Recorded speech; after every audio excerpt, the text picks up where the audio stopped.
Boom. Ladies and gentlemen, we are live. We are live on a wonderful Wednesday night. So you know what that means. That means the Wrestling for Life Network is back at it again with another live stream. We got AEW Dynamite homecoming as we head back to Daly's Place, and it's going to be a fun one tonight. Lots to talk about, lots to get into, lots of controversy amongst the IWC. So strap in, strap on, grab your snacks, grab your feel good. Let's go!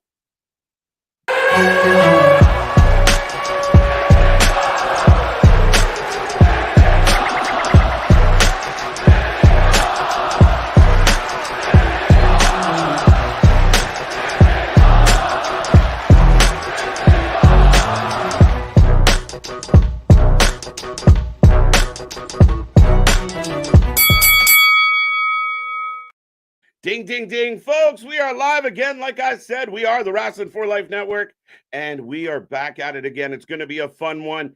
AEW Dynamite tonight, a stacked card. Lots going on, a couple 8-people tag matches, and the return to Daly's Place, the homecoming, if you will. We are going to get into all of that. Obviously, we're going to talk a little bit about what's going on Twitter, the fallout from the last couple days. We got Jinder trending. We got Tony trending. We got Hook trending. Let's see if we can get the Wrestling for Life Network trending. But to bring you all this action tonight and take you through all the fun stuff, I am Mr. Everyday KJ White, the Iron Man of YouTube. Looking forward to this one. And again, we're going to try and start it off with a little bit of positivity. Try and stay happy. Try not to get into too much of the negativity that is the wrestling world. We're going to go through each of these matches tonight. Make sure you get in the chat and hit like. Make sure you hit subscribe. Make sure you join the fun. Don't be shy. Don't be quiet. Be a part of the fun. Be a part of the show. It's going to be a good one, and we'll see what everything brings. Samoa Joe is going to be on the show tonight. I'm looking forward to that. We'll see if he accepts this challenge from Hook. Obviously, that's been on the tip of everybody's tongue tonight. I see that chat already filling up, so make sure you get in there and be a part of it. I want to see everybody, but I will remind you, we are the channel that just watches more live wrestling than anybody else out there. We are the channel that starts not just on time, but we're always just a little bit early. So I got a little bit of time to kill. We can talk whatever is on your wrestling mind. Get in that chat. We are in Rumble season. We are, rolling through Dynamite, heading eventually towards, AEW Revolution, but we will talk about that as well tonight. It's going to be a fun one. I'm just going to pull up the card real quick while we get rolling into this one.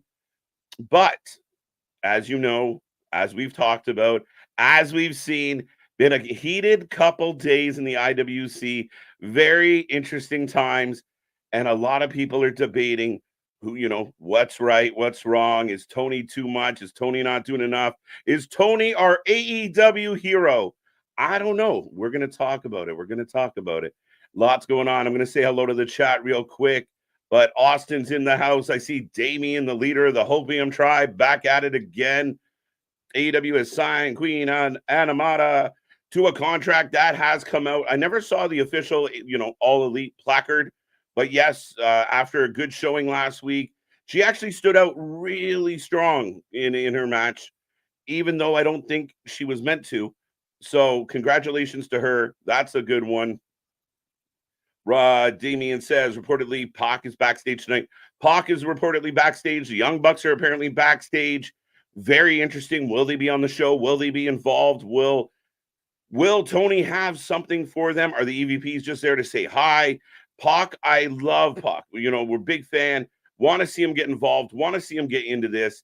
But he's been so in and out. Injuries, the pandemic didn't help him. Traveling, he, spends more time overseas. I want to see him back and utilized. I think he's a talent that we don't get enough of. Dun, dun, dun. Big Nick, I hope all is well. There's flooding. And, well, big shout out to my boy, Big Nick. I hope he is doing well tonight. From everything I've heard today, I think he's doing okay. But yes, lots of funny weather out there. So big shout out to Nick. Babe Cart, let's go. I miss Flair. Rick or Charlotte? Which one? Which one are you missing? Because we're still getting a little bit of the wooing. So I don't know. Max is back with us. Good to see you. I'm so bored tonight. I came back to keep you guys company. Well, we appreciate it, Max. What would we do without you? But this is a good place to spend a couple hours. We will be here for just over 2 hours tonight, covering all the wrestling. And I will be here to give you all the reaction to everything that's going on. Once again, let me just real quick. I'm going to click on. I just want to bring up the card for tonight. But we get Lance Archer, Brian Cage, Gates of Agony, taking on Orange Cassidy, Dustin Rhodes, Adam Copeland, and Preston Vance. A very interesting matchup. I know we've talked about, honoring Brody Lee with this. We'll see. We'll see. I mean, again, I was a little critical of it. Originally booked, we got 2 8-man tags at World's End.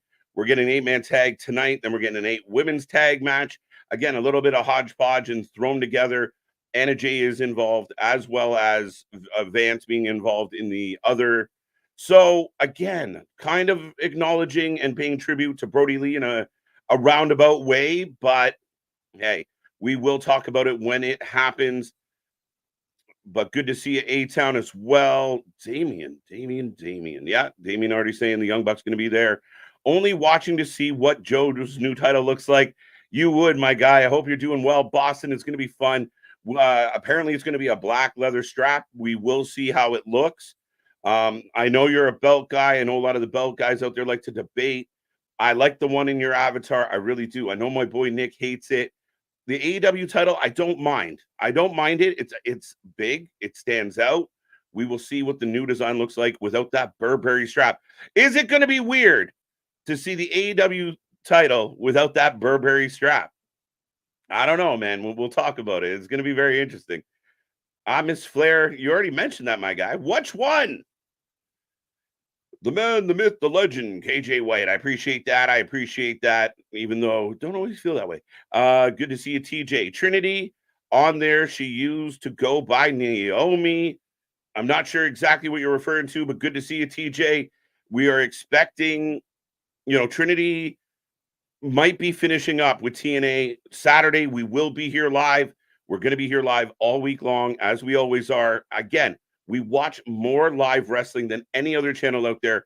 We do it at a different level where we show up early. We give you the pre-shows. And again, we know there's so many people doing what we do. We just love the utopia that we have created here. Bring all your opinions. You don't agree with us. You do agree with us. Get in there and let us know. I want to see what's on your mind, whether we're on the same page or not. We will not block you unless you're being rude or disrespectful. We want everyone's take on it. I've been very, very hard on AEW as of late. I would argue that AEW went through 2023 and it was not their best year. To me, they regressed a little bit. 2022 was a better year for AEW overall. 2024, I've seen other people, including my buddy Nick, talk about this being a reset, a repositioning for AEW. Let's see. I really want them to kind of take a new direction, focus on them. And I think that's the biggest thing that came out of the last couple of days with Tony Khan is that even the vast majority of the AEW fan base, yes, there's some skid marks out there that no matter what happens with AEW, they think it's amazing. Tony Khan could walk out in the middle of the ring and give us a 2-hour breakdance show and they'd say it was the best wrestling show they've ever seen. That's fine. That's on you guys. If you guys don't want to be realistic or honest about it, that is okay by me. But let's be real. It has struggled. The ticket sales were down. The ratings were down. They're not that buzz, that hot and heavy wrestling that we've been, accustomed to coming on the onset of AEW. We need to get back to that. The Continental Classic was pretty good. Overall, it helped, but we need stories. We need things that we can dig into. The biggest story, especially in the back half of 2023, was the Devil. And a lot of people felt like it went a little too long. Maybe injuries played a part in that. I would imagine it did. But ultimately, the payoff was a little flat. The World's End pay-per-view was definitely flat by a lot of reports. A lot of critics didn't love it. But now here we are in 2024, and I feel like Tony just needs to focus on in-house. I listened to a lot of podcasters over the last 24 hours. And even some of the biggest AEW defenders have come to the conclusion that enough's enough. You're trying to create a war that doesn't exist. You're trying to create a battle that doesn't exist. We've seen Eric Bischoff going to war with pretty much everybody on Twitter. So it's funny times, but there's a lot of talent in AEW. There's a lot of potential in AEW. And if Tony can just focus his efforts, let people help him book a better show, ultimately, these Wednesday nights are going to be more fun. Friday nights can get better. Saturdays can get better. And obviously, that would lead to better pay-per-views. Keep in mind, Will Ospreay's in the periphery.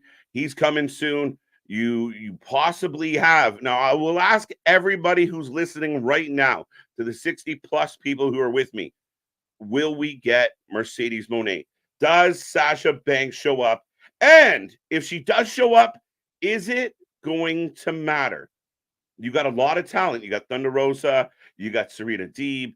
You have Sky Blue coming into her own. Statlander's doing her thing.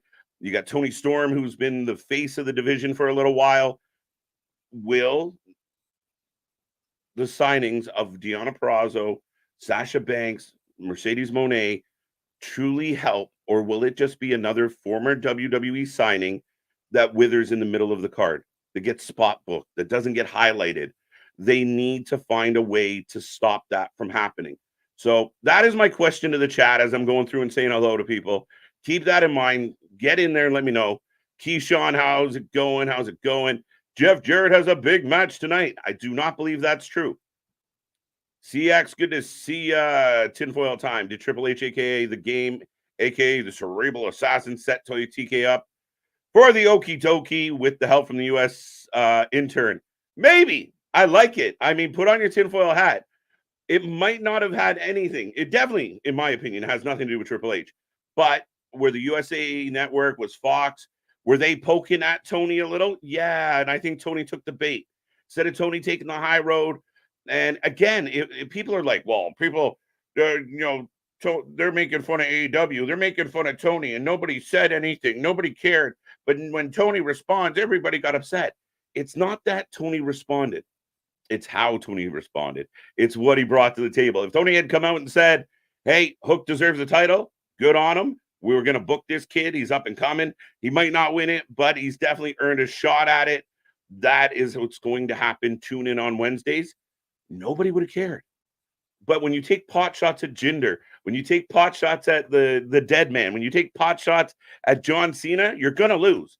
Because Tony has to realize the WWE universe is bigger than his fan base. So you're going to elicit such a wide range of responses that maybe that's the goal for him. Maybe he sits back after he puts out a tweet and goes, look what I did. Look at everyone going crazy. I did that. Ha, ha, ha, ha. Maybe. But it's not good for business. Over the last 14 months, AEW has been marred with so much controversy, with so much negative press, more bad than good. Yeah, they've had high spots. Great. Wembley was awesome. We all were in for it. The 81,000 tickets or whatever. We can debate that as well. But, they've had their high moments. But Tony's got to bring better to the table. Just be him. Just be strong. As it looks like I'm about to get the start of the show. No Jeff Jarrett, please. No Jeff Jarrett. I'm with you.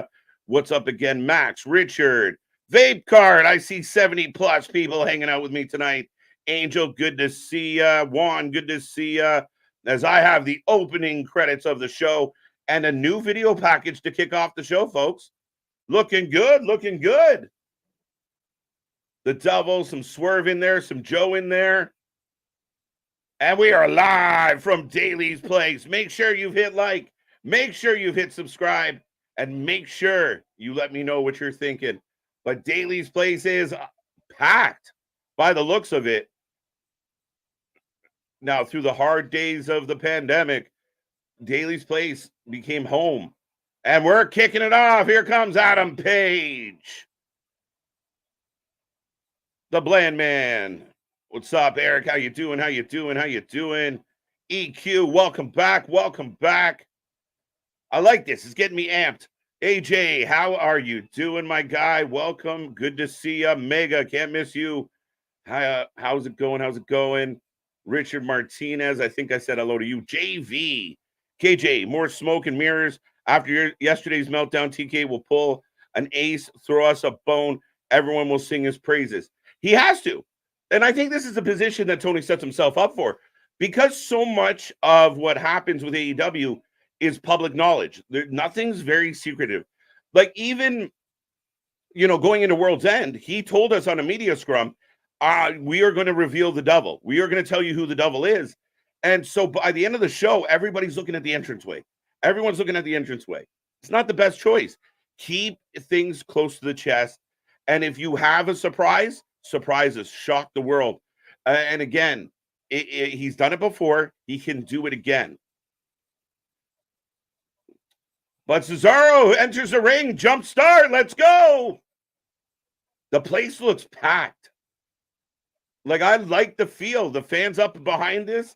I haven't felt a Dynamite show with kind of this energy in a hot minute. I like this look. And outside we go. Not quite sure how we ended up with Paige versus Cesaro, but I'll take it. And I will take a prediction. If you are new here, we take a prediction on every match and a rating out of 10 at the end of the night. Easy for me to say. Do you see CJ Perry's infected finger? I have seen past pictures. Story is that CJ Perry had to go back into the hospital. So T's and P's out to her. I hope she's okay. I hope her finger and the infection or whatever she's dealing with gets better. I really do. Claudio for the win. Cesaro! Blackpool. They really got to disband that. 2024, no more BCC. Anybody with me on that? Raw Ball Podcast. Hangman goes over here is my pick, and I'm with you, my guy. I think Hangman needs the W. Cesaro. He's going to be okay, and whether he wins or loses. I love Cesaro. Would like to see him win. But right now, you need to bring some energy to Adam Page. He's lost a lot. He's been in angles that didn't quite make sense. He's been criticized. Again, he was kind of the catalyst behind a lot of the CM Punk drama. So, yes, I'm picking Adam Page. I'm going with you. As Cesaro throws the eye poke, and Daly's place is loud, guys. Correct me if I'm wrong out there. Daly's place is cooking. Big stomp. Page for the win. Couple pagers. I like it. Claudio for the win. They only set Daly's place up for 2,900 people. Corey, I know that's true, but I completely think it's the right thing to do. I think that if Tony books more buildings that are smaller and sets it up for 3,000 and it feels full. Like we just saw TNA announce that they had to open up more seats because their tickets are burning right now. And big shout out to our buddy Ringsider Anthony. He must be thrilled to hear that. Instead of having a big building and have the lights down dark and zoomed in so you can't really see the surrounding, and you lose the energy of the building when it's that empty, right? It's like being in a fucking airport hangar with 10 people. It just doesn't translate. It doesn't hit the mark. So this I like because feel the energy coming through the TV right now. I don't know if you guys can feel it. I definitely can feel it. It's a better vibe. It's a better feel for the show in my humble estimation. Cesaro, damn, it's Daly's place. I'm glad. I mean, going back to Daly's place, to me, that was like the golden era in the young AEW. Like things were cooking at Daly's place. Back when AEW had cool and exciting shit going on, you never knew who was going to show up. Maybe FTR was going to pull up in the back. This was a really good time for AEW, and WWE was sucking pond water. Oh, there we go. We got to swing. Off the rip, the show is a 0 to 10. The show has to go from here. All right, JV. I'm going to go the opposite. Right now, the show is 10 out of 10. And they can work their way down. Let's see if they can hold a 10 for me. Love Daly's plays. I love it. Love seeing it. Evening, ladies and gentlemen. Lady B back in the house. Good to see ya. And anyone else I haven't said hello to, hi, how you doing? We are the Wrestling for Life Network, and we are the channel that just does live streams better than anybody else out there. And that's our own little confidence. Don't worry about it. Crossface into a roll-up. And up goes Cesaro. Death Valley Driver. Let's go. Dude, I love seeing this. Somebody, I don't know if it was you, MDB, but somebody made this comment on on Twitter today, and I made me laugh. It made me pop. And we appreciate the love. Again, we're humble enough to understand where we are. We're just a baby. We're not even 2 years old yet. We don't turn 2 until March. We've accomplished a lot in the time that we've been active as a channel. Even Nick wasn't here at the very beginning. So since Nick's time, we've accelerated. Nick and I are like your tag stream champions. We have fun with it. I think what we've created here is the wrestling utopia. We won't block you for your opinion. I know I've been blocked by podcasters just for disagreeing with them. I asked one guy why he was doing an WWE review with an AEW hoodie, and he blocked me.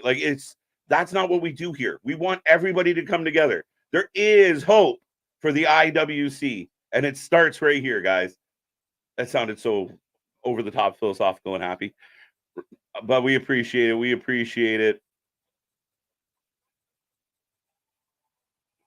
But Adam Page starting off hot, and the crowd's with him. I like this. Only AEW talents I care for are Takeshita and Hobbs. All right, fair enough. I mean, I think there's more to the roster than that, but I give you, you can have your faves. Over the top, Cesaro back down on the floor. Good evening, brother Fluff Salisbury. Good to see you. Good to see you. I like the reverse clothesline. EQ, good to see you as well. I wonder how many tickets were free. That's a good question, but I don't know. As long as the building's full and feels good. Again, if you're a casual wrestling fan and you're clicking through the channels and you see the building with this kind of energy, it really helps sell the product. What's good, TJ Hook? Welcome, welcome, welcome. That's their future, small buildings. And I'm not saying they can't go back to doing bigger buildings, but they have lost their stride and they've fallen. Oh, my God. I forgot the ramp was there, guys. As Cesaro chucks Adam Page over the top rope onto the entranceway. I thought he was going straight to the floor. Forgot that it was an elevated platform. That's good. That's good. We didn't kill Page yet. But, man, we are live. As I head into my first picture of the night. And once again, I will say I hope everyone out there is doing well. Schwing. Let me work up the way. Bigger buildings for pay-per-views, 100%. And again, I feel like Tony his ego might be in the way of this decision, right? I feel like at times that, if we go to smaller buildings and we're admitting that we're not doing well. Nah, but you create a better vibe and then more people want to get in.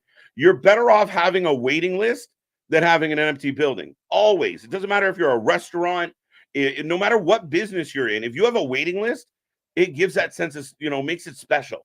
Gives that feel where if you can get 2-for-1 tickets and basically buy an upper bowl ticket and end up 10 feet from the ring, it doesn't feel so special, does it?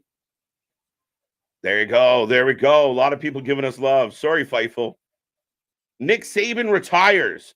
Now, is that a prediction? I haven't seen that. So, Ricky, welcome back, by the way. But, yeah, I mean, Nick Saban could retire. He's had a great career, but just on the onset of TNA, I'd be a little bit surprised. I got Mickey D's as well, my guy. There we go. There you go. My friend is at the show tonight. He said they saw Sasha. Woo! We'll see if that comes true. We'll see. We'll see. We'll see. And again, it would be a good time with everything kind of buzzing right now with the internet and Tony putting his foot in his mouth. A Sasha Banks would be a W. I mean, it would be a good signing, and you can't argue with it. Again, people are going to say, well, the WWE could have had her. They didn't want to pay her. Good for her. She found somebody that would pay her what she wants, and if she lands in AEW, the onus then goes on Tony Khan. And I will ask everybody listening the same question I asked earlier. Will it matter? Will Tony make it matter? Or will Sasha just be another lady that we see once in a while with little to no fire, with little to no jam to it? You let me know out there if you think this is going to be a big, big deal or just another former WWE signing that doesn't pan out. That is JD doing a Raw review. Max, I was trying not to name names, but yes, I don't get it. Remember, this is AEW. You don't know what you're going to do next. You'd like to think that there's a little bit of foresight, but yet it remains to be seen. You're not wrong with that. Daniel Price, good to see you. Not yet, Vance, but rumor is he's going to announce his balls may or may not have dropped finally. I have no idea what you're referring to, but what did Vance say? TK made a surprise announcement yet? No. And now Daniel's comment is funny as hell. Big boob by Cesaro, by the way. We're back to the action. Good match. Cesaro Page, good match. 10, just for being a Daily's Place. Abandon all hope and expectation, have you? Well, again, we're trying to start positive. I get accused of being an AEW hater at times, and I'm not. I'm just very critical of the wrestling I watch. And yeah, I try and start the shows positive. The energy in the building's good. This match is good. So we're starting there. We'll work our way down.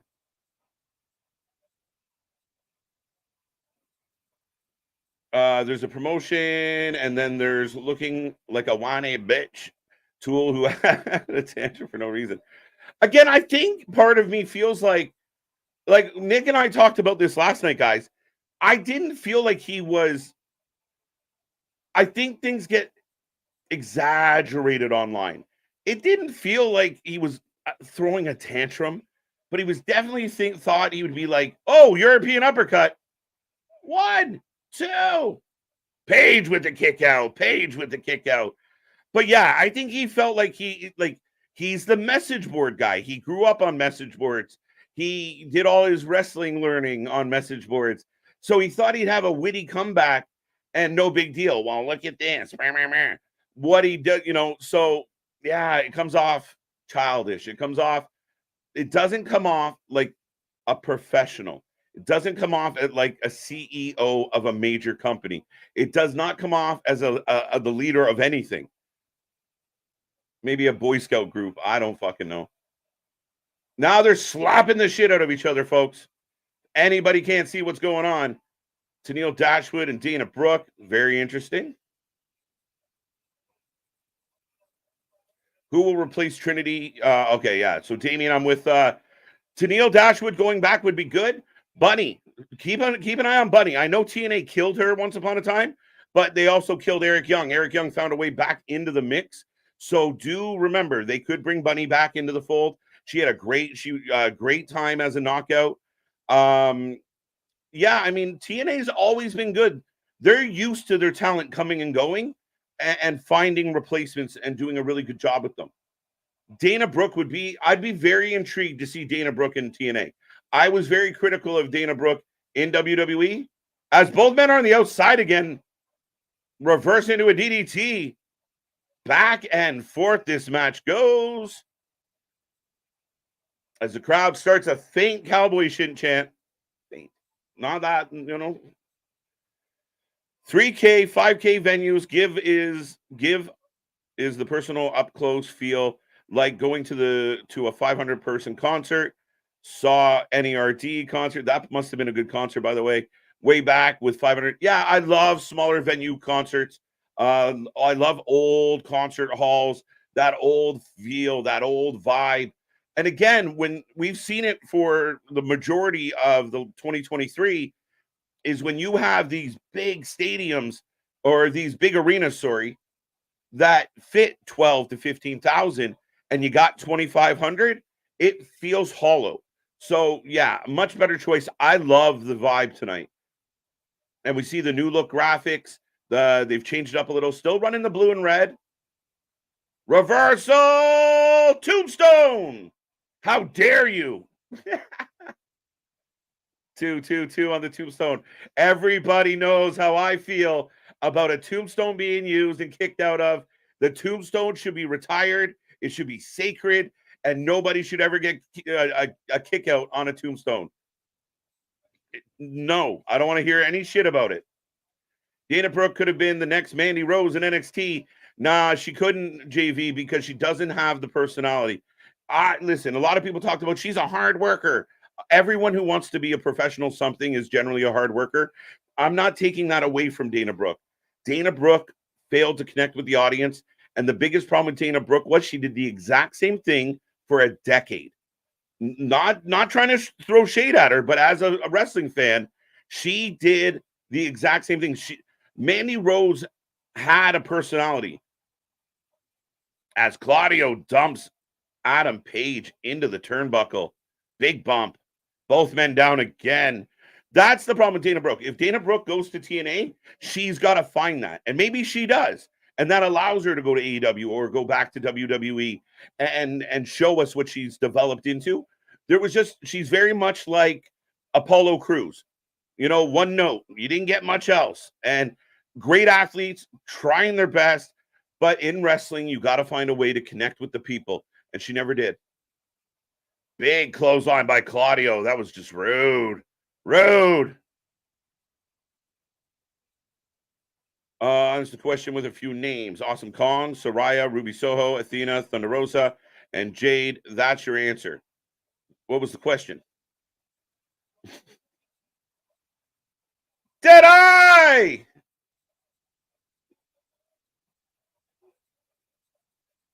Oh, we got a 2 count on the Deadeye.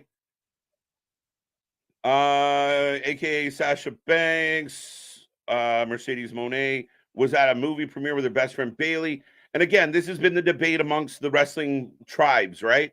Some think that Tony Khan's got the money to get her, and other people think that the money plus the friendship of like a Bailey and going home, as per Punk, would be enough. So we'll see if they can drop. You got that 8 women's tag match tonight. Would that not be the spot that you drop Sasha right in the middle of all 8 of them women and make a statement? Never fails, JD, in that damn hoodie. Do you think he washes it? I'm curious. Do you think he ever washes it, or is it just like his lucky jersey? Stinks. Wow. Going for an avalanche power bomb. Reversed. Buckshot. Back out. There you go. That one's better. The first one was a little too obvious. There you go. And your winner, Hangman Adam Page, takes the W, folks. Big win. Adam Page needed this in front of a lit crowd, a good match, a great match to start the show. Yeah, I mean, they let him cook. I'm okay with this one. I like it a lot. Nick Saban retired. All right. Congrats to Nick Saban. So, did retire from coaching Alabama. There you go. Okay. A lot of people pointing that out. That's crazy. Okay. But Adam Page. This I like. And again, play into the crowd after the ref holds his hand up. I'm not the biggest Adam Page fan. This was good. Yes, back to the wrestling. And remember, folks, we try and click on 100% of on 100% of the chat messages. We do our best. We have the super chat, the super stickers. And as we go back to Brody Lee, I actually got like chills when I saw him there for a second. The greatest TNT champion of all time. Too soon, guys. People forget that WWE went to smaller buildings when the business was down in the Monday Night Wars. 100%, Corey. 100%. Some of those old dingy venues, but you gotta keep that crowd. You gotta keep that feel, and you gotta do what the audience dictates, right? And I feel like that's what's happened with all this drama. But I'll talk about that in a second, as we are getting a package for Brody Lee. I still don't understand why the 8-man tags. Like, if you wanted to pay homage, then maybe have a couple Dark Order members have a match.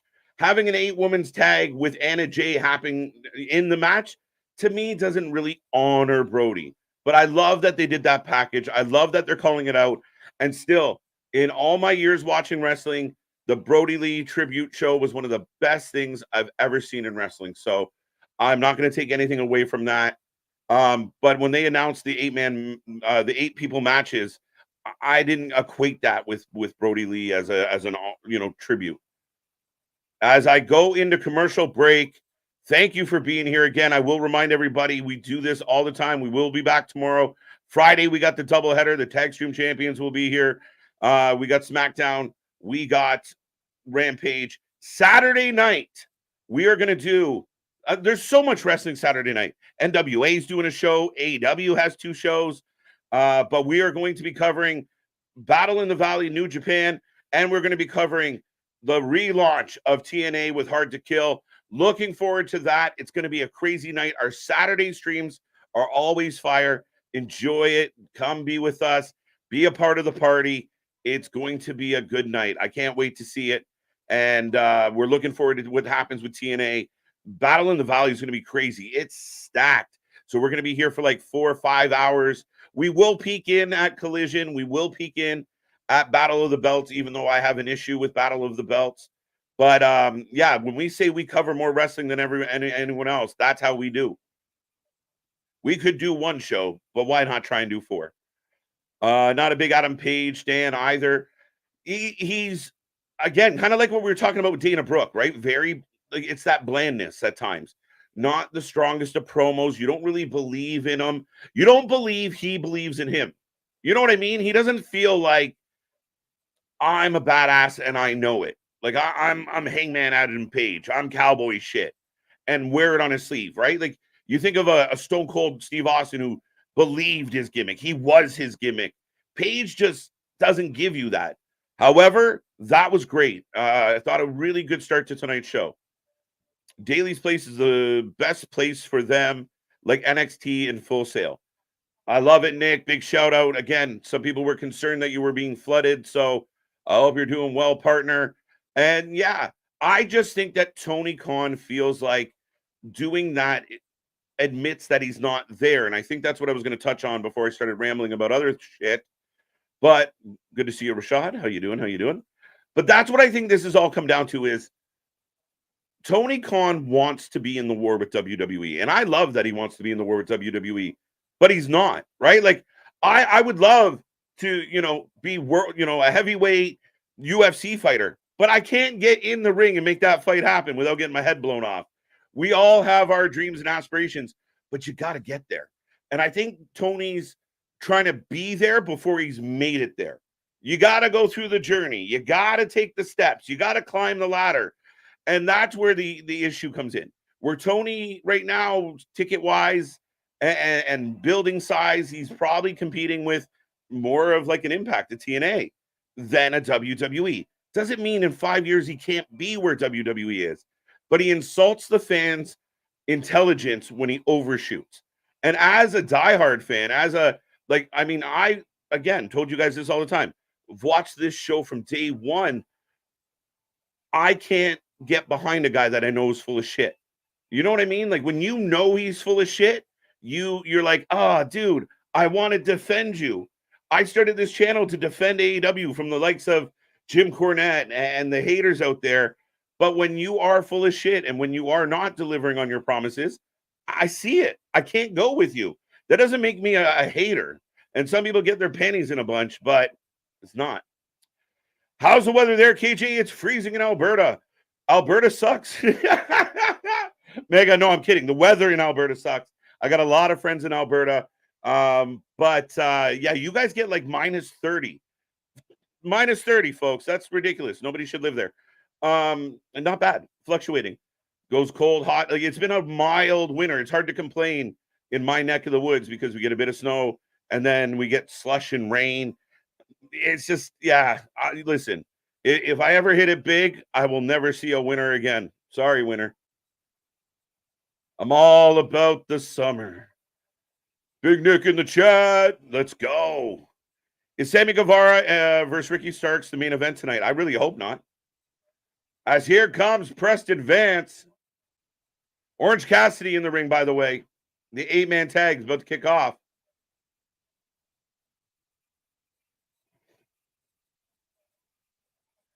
Woo, cooking. KJ is the only person in wrestling who can say something is cooking, and I don't want to just slap him across the face. He's cool. Listen, if it's cooking, it's one of three things. It's wrestling, food, or the vitamins. And yeah, there you go. If that upsets you, what can I do? Copeland versus Black feud, sign me up. Black in a feud of any kind, and welcome back, Williams. But I just want more Malachi. Malachi hasn't had a single match in so long. I watched an old clip of some NXT Malachi, and he's so good. He's so good, and you just don't get it with this company. Even his faction is splintered. And here comes Copeland. The maple leaf on the chest. I love it. Let's go. And Taz calls it Cope time. That's new. Anyone else hear him use that before? Why Tony just didn't do 2 separate tag matches with both the women's and the men's. Again, the 8-person, it feels like you're just trying to shove everybody in, and that's fine. There's not really a rhyme or reason, and this is where I'm okay with this as a fan. Like, fine, it's a one-off 8-man match. You want to acknowledge Brody. He's Adam Copeland's got Brody on his Maple Leaf. It's one of my favorite things out there. If you can find it, I love it. But it's the Toronto Maple Leaf, because Brody Lee was a Toronto Maple Leafs fan. Again, a Buffalo guy. I don't know why, but one of the reasons why I love the guy so much. Thank you, Mega. Thank you, by the way, for the super chat. I don't think I acknowledged that. I just acknowledged your weather. And here comes Brian Cage, Gates of Agony, who, again, Gates of Agony, man, I would love to see them in the WWE to add to the tag team division, or be utilized in AEW as a legitimate tag team instead of just doing jobs to little guys. And here comes Lance Archer, another guy I'm a big fan of, and Jake the Snake in the house. The OG Jake is back. Why is DK picking on Jinder? He didn't do anything wrong. Because I think he felt like it would get over. If I take a shot at Jinder, my fan base will be like, yeah, Jinder sucks. And Jinder, I mean, he tried it with Cena. He tried it with The Undertaker. He feels like if he points out things that are glaring to him, that everybody will just agree and go along with it. It's not accurate. It's not true. And all he did was hype up Jinder. Jinder is the most talked about guy in 2024. I saw a list today. R-Truth, Jinder, Hook, CM Punk. Like, these are the people we're talking about in 2024. Blows your mind. And I will take a prediction. Are you taking Team Orange Cassidy or Team Copeland, or are you taking Team Embassy? Call it that. There you go. Dun, dun, dun. Ball cap edge gives me this a little house show feel. Right. A little bit. Kid, do you not bring Sasha out during Tony Storm's segment with Deonna instead of bringing her out during the tag match, a 3-way program? Well, here's my issue with that, JV. And again, you're not wrong, but you just signed Deonna. Deonna debuts during Mariah May's debut. So you kind of shit on Mariah May. You should have just kept Mariah May as Tony Storm's lackey for a little bit longer. I think you're progressing that story too fast, right? We all know how the story plays out. Mariah May's the henchman, the stooge for Tony, eventually gets sick of it, turns on Tony. I'm good with that. But if you do it too quick, so Deonna steps on Mariah May's debut, and then if Deonna's here tonight to talk, and Tony's talking to Deonna, who you just signed, and Sasha shows up, yeah, I'm worried about getting lost in the shuffle a little bit too much. I think Tony's got to work on, we've talked about it with MJF, with other wrestlers. It's a good story. It's just too much going on.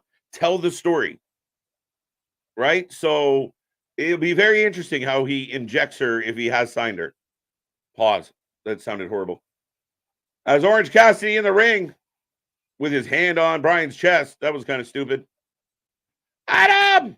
Jake in the house. The snake, the snake. Trust me.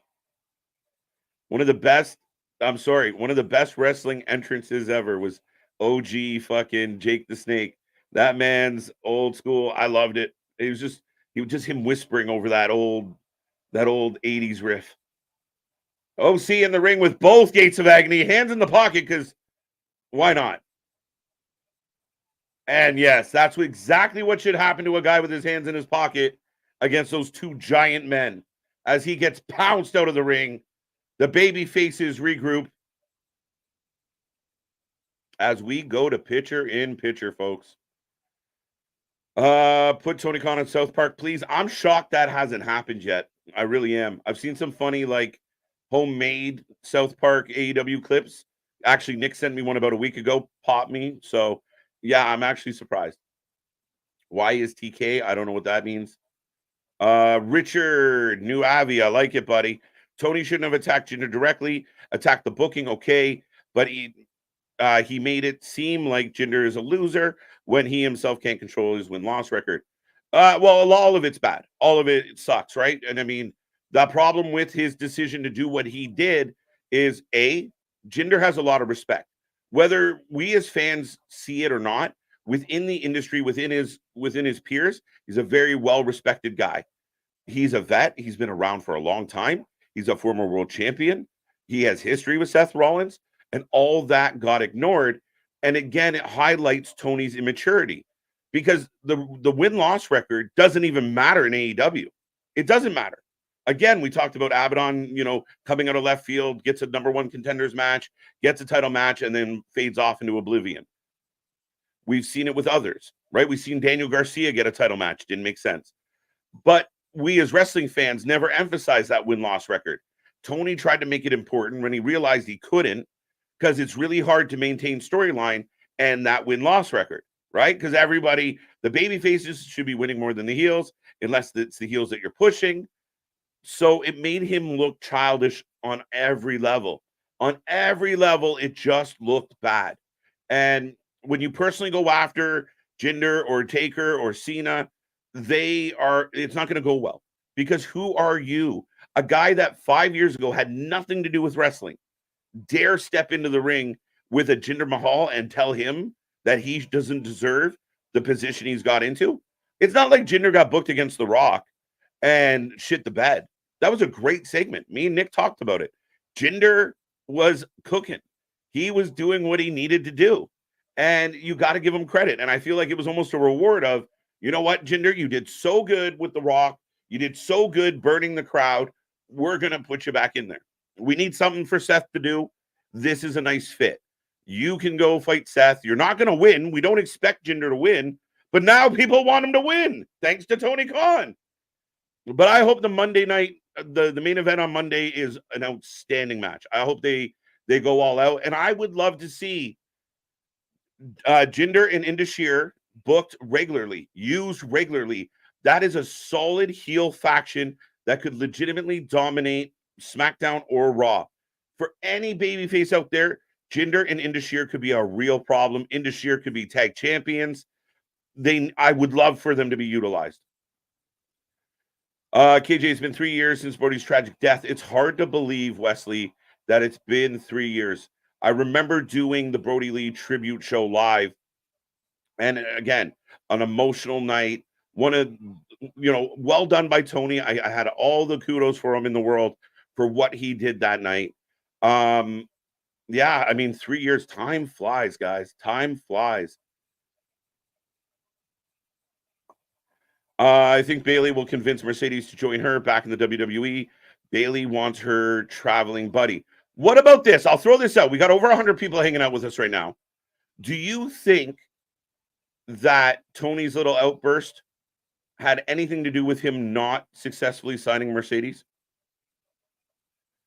I bet you Mercedes is mad about what TK said to her good friend Jinder.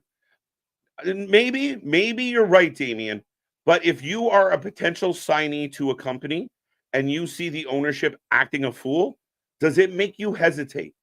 Shit, do I want to be on this side of that argument? Right? Like it's no different than a sports team. Like you got, Jake Roberts taking out the assistant. Wait, what? Lance giving Jake shit. I don't understand. Why was Lance giving Jake the Snake Roberts in trouble for that? I thought that would be okay, right? Telling the fans not to cheer. Like, don't encourage them. Orange Cassidy put on Twitter today, by the way, look at all these big guys and me. Thanks. Like, big DDT. But this is where Orange Cassidy has a bit of a shelf life for me. Edge is in this match is so random. Again, all 8 people are really random here. Hot tag. Here comes the Gates of Agony again. Vance cooking. Vance probably going to get the pin here, by the way. If anybody hasn't, I haven't clicked on many predictions, so let me know. Imagine Butcher and the Blade, WWE NXT. I love the Butcher and the Blade. Another tag team like Gates of Agony that I wish would get more love because the tag team division has fallen by the wayside over the last year or so in AEW. You have really good tag teams, though. A big spine buster. Vance pointing to the sky. Well, thank you, Tony Schiavone, for pointing out the obvious. Cutter! Jake the Snake as I wear my Austin 316 shirt. I love it. I love it. Well, Austin 316 says the best shit ever. Yeah, back to this point real quick, though. But imagine you were considering, like any sports team, if the ownership of a sports team is publicly known to be a bit of a shit show, it makes you hesitate to sign, doesn't it?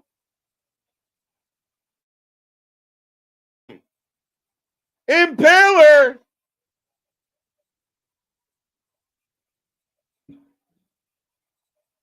Bang. Edge goes down. Con.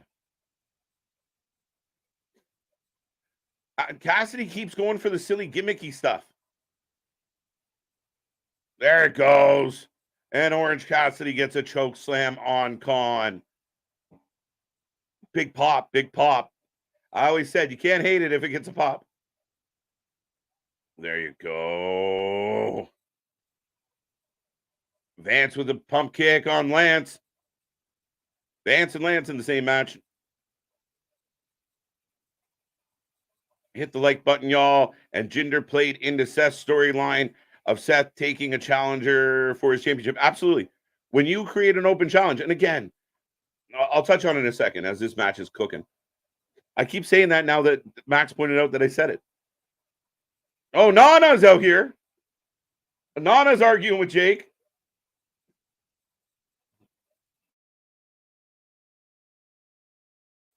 Wait, I'm so confused. Cage just knocked out Lance. Edge hits the spear. Dustin flattens. What the hell? And there it is. And your former Dark Order member gets the pin. Again, did it really feel like an homage to the one Brody? Maybe, why not Lance versus Vance straight up one-on-one? Right? Maybe. But it was a good match. It was all right. Chaos, as you would expect. I don't get Lance and Cage beating each other up. Oh, that's so funny. Pitcher break. Juan says Jinder is a former WWE champion, and it's only 50 WWE champions in the history of the business. Can't take it away from 100%. And he earned it. He deserved it, and he was a good champion. I know there's critics out there, but there's critics of every champion. Jinder beating RKO was one of the biggest surprise wins in maybe the history of the WWE. I saw an old reaction video going back to some of our counterparts reacting to Jinder winning back then and watching all of them lose their mind, as we all did, of like, no way. but he was good. He was such a good heel. You hated him. You hated him as champion. As we go into commercial break, I will remind everybody, make sure you hit like, make sure you hit subscribe. We have all of our links down below. Check us out on Instagram, TikTok, and everywhere else. We will be back the rest of this week with more content for you guys. We got more shorts out there. We're trying to pop up more videos. Go check all that stuff out. Give us your votes. We put up the votes on the community section. Check all of it out. Thank you for being here. We're still 100 and plus, 100 plus, or now we're down about 96. Everybody went for a commercial break. But yes, no, we appreciate all the love, and we got more coming your way in 2024. And listen, we're cooking all the way to Saturday. Big pay-per-view. We're going to do 2 of them, and we're heading towards the Royal Rumble, which I cannot wait for. I predicted that Sasha Banks would return at the Rumble. So we're getting closer. It hasn't happened yet, but we're getting closer. But yes, dun, dun, dun. Back to this comment there, CX99. Here is my problem with a lot of the wrestling fans. And we talked about the guy in the AEW hoodie earlier. You know, Cody and Brock get in a fight. Brock turns on Cody and sets up a series of matches. And certain people, like the dude in the hoodie, screaming and yelling, explain why. Why did they tell us why? Why did they do this? And it's not fair. Like, that's what bothers me, because again, it's wrestling.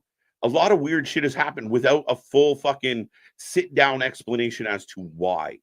And again, if you're going to hold the WWE to that standard and say, why is this happening? I don't like it. Like, Cody and Brock had a really good series of matches, and certain people thought, oh, it was all shit because they never told me why they were doing it. It's Brock fucking Lesnar. That's why.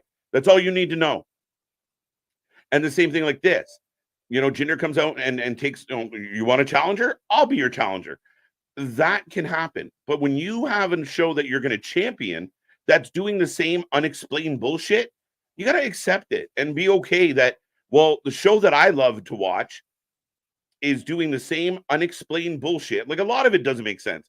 A lot of it isn't fully explained on both shows. It's kind of wrestling in a nutshell. So that's where I take issue with people, is that difference. It's that it's the double standard. And I hate using that word because it's not a real double standard. It's just picking and choosing when the standards matter. Right? If Brock Lesnar has to come out and cut a promo on why he hates Cody Rhodes, then everything that happens on AEW needs to be explained too. Like, why are these 8 people in this match tonight?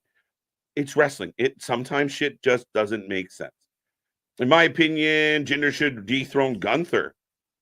Interesting. You got 3 men. If you go Jinder into Sheer, you got Gunther and Imperium. Could work. And we're back with Renee Paquette and the Bullet Club Gold, folks. Thank you for joining us, by the way. Imagine Butcher and the Blade. Got that one. I'm trying to catch up, I promise. And then I fell off the wagon. He had the awful, yeah. I think I know what you're talking about with that. he didn't do a lot. That's definitely true, my guy. Freshly squeezed. And here's the Acclaim to talk to the Bullet Club. Now here, we'll talk about this as it transpires.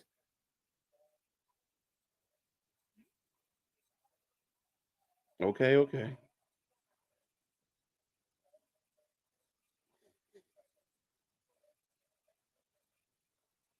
So the Acclaim are mad that the Bullet Club wants all the gold.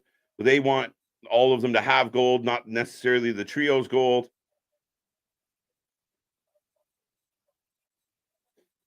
How do you guys feel about this idea that the Acclaim join the Bullet Club? Bang, bang, scissor gang. I need to know, if you're watching right now, would you support the Bang, bang, scissor gang?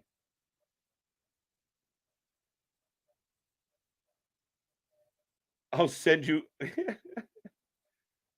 Okay. Bang, bang, scissor gang.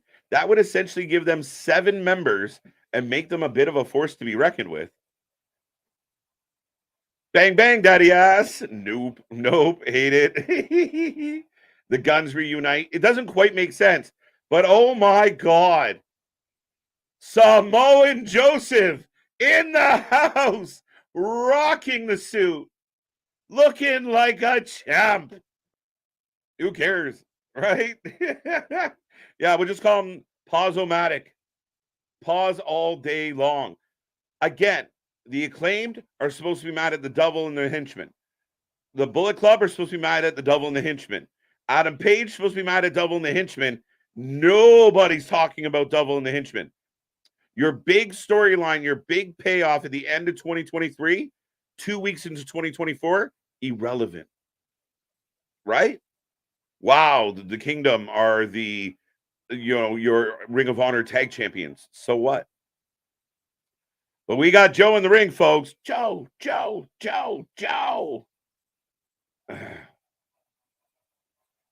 Big pops.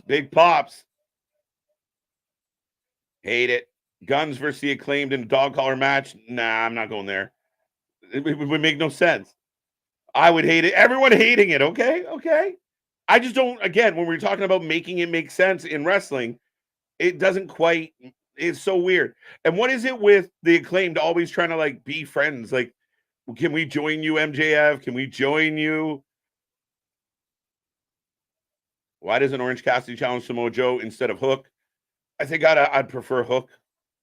To be honest, I think I'd prefer Hook. Gunther should win the Royal Rumble and relinquish the IC title and have a tournament for it. Randolph, very interesting. I'm pretty sure our buddy Ringsider Anthony picked Gunther to win. Like he's advocating for Gunther to get kind of that idea. So very intriguing. And I mean, Gunther relinquishing the IC title is not outlandish because you could literally say everyone's tried to beat me and they can't. But I do really, really kind of want Gunther and Jey Uso. I kind of really want that. And then Jey versus Jimmy at WrestleMania for the IC title. Oh, shit.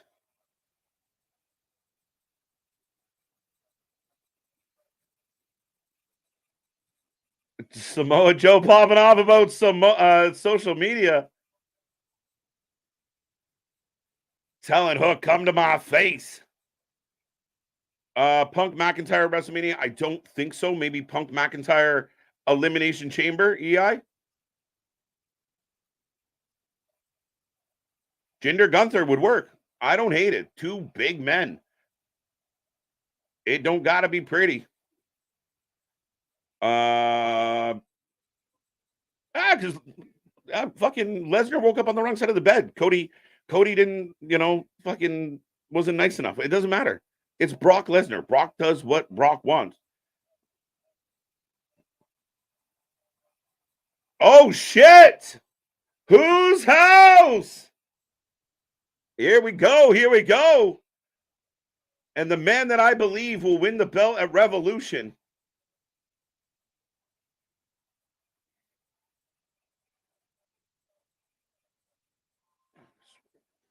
Here we go.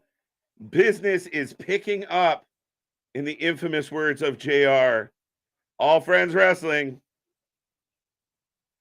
There you go. Black strap belt for my buddy Boston out there. I don't know if we revisited this, but yeah, the black strap belt.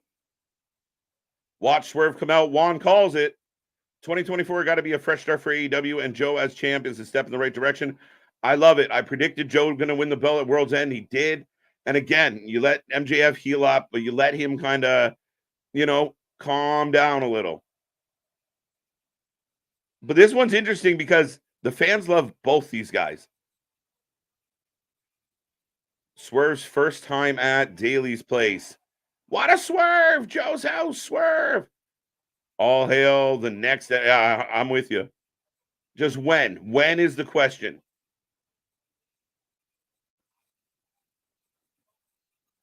So what happened to Hook? Poor Hook. Whose house?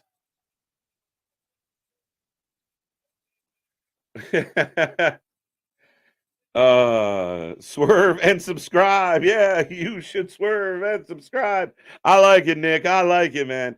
Do what Nick said. Swerve over and hit that subscribe button. Yeah, that Page fight was with Swerve was forgotten. Also forgotten. Yeah, why did that brawl happen? Page should have came out with the Acclaimed to help go after the Devil and the Henchman. You set up that story because Page was mad at the Devil and the Henchman. So, hey, I had a little scrambled eggs. Now here comes Hangman. What the fuck? Yo, what's up, Paul? What's up, Paul? How you doing? How you doing? Bama Beard. I'm really hoping for Gunther versus Brock at Mania. Bama, if you've watched our streams, I say there's an opportunity. You put Brock in the Rumble and you have Gunther and Brock kind of meet in the Rumble and let that bleed into Mania. Gunther and Brock, I think, would be outstanding. Juan Jackson. So Hangman's out here. Swerve's out here. Joe's out here. How we feeling about this right now? What do you think, folks? What do you got? Let me know. Let me know.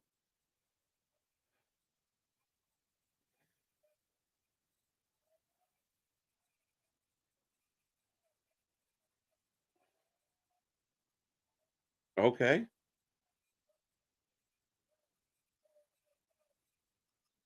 Crybaby Page. Not again, it kind of killed the energy in the room, didn't it? Am I wrong? What? Like the crowd was amped. Joe Swerve had them going. Hangman kind of killed the room a little. Am I wrong? You guys can hear your TV better than I can hear mine. Am I right that Page kind of brought the building down a little? There's going to get more music. I got a feeling there's going to be more music. I don't know why. Can the elite please go away? I'm with you. They say they're EVPs, extremely violent people. I think it stands for extremely victimized pricks, but that's just a different story. Triple threat? I don't need a triple threat. Wait, so Swerve just leaves?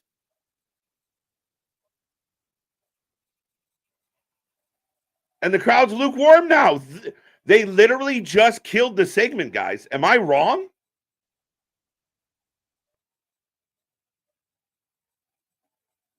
We already had Paige, and I gave Paige points. Paige started the show off really well with that Claudio match. He really did a good job. But this, the crowd, listen to your TV right now. Tell me if I'm wrong. And then Joe just throws his hand up. They fucking ruined that segment. I like the black belt on gold, by the way. Black on gold's always a nice touch. Wait a minute. We got a bat signal. Oh, no, it's a hook signal. Wait, what the fuck are we doing?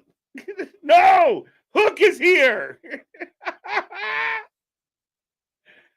Oh, fuck my life. Who the fuck is this guy?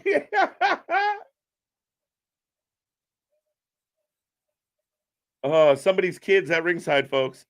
Fuck! Undisputed Kingdom in the house to explain Hangman. Maybe. Yeah, was this? Why not just go from Joe to Hook? Joe comes out and says what he said about whining on social media. Come out and challenge me. So have Hook come out and challenge him. And that's it. Hook, line, and sinker.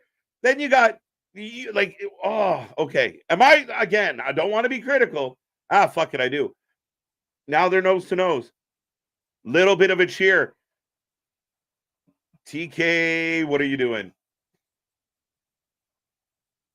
We're getting Hook chance. See, if they would have went directly to Hook, it would have been fine. Hook gets overshadowed by Swerve. Adam Page ruined the whole fucking thing.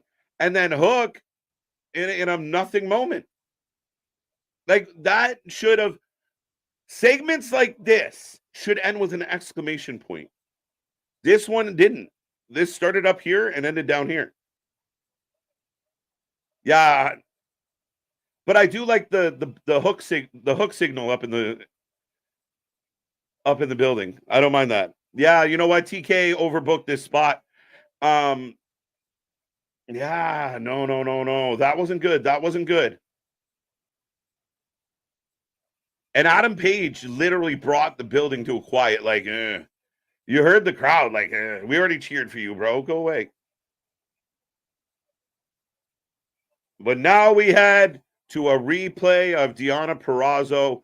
I'm a huge fan of this lady. One of the nicest people I've met in the wrestling business. She is absolutely outstanding. And her debut last week. So can't go wrong with Deonna Purrazzo. Who the fuck is who? And we're back with Paquette and Tony and Mariah.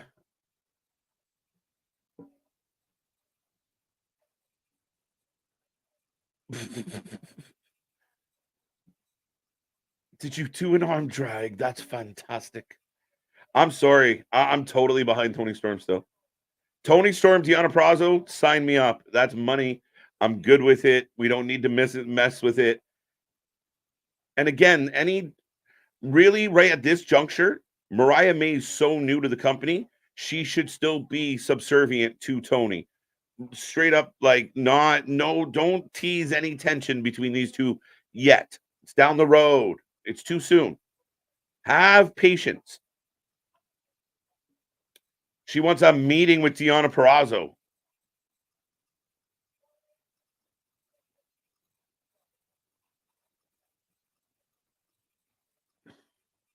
All right. I think Tony Storm is great, though. Who is Hangman's friends with? Nobody. Well, kind of with the EVPs, not with the EVP. I don't know. It comes and goes. But here comes Sammy Guevara, and we're going to have a little chit-chat about wrestling booking and hypocrisy in a second. But here comes Sammy.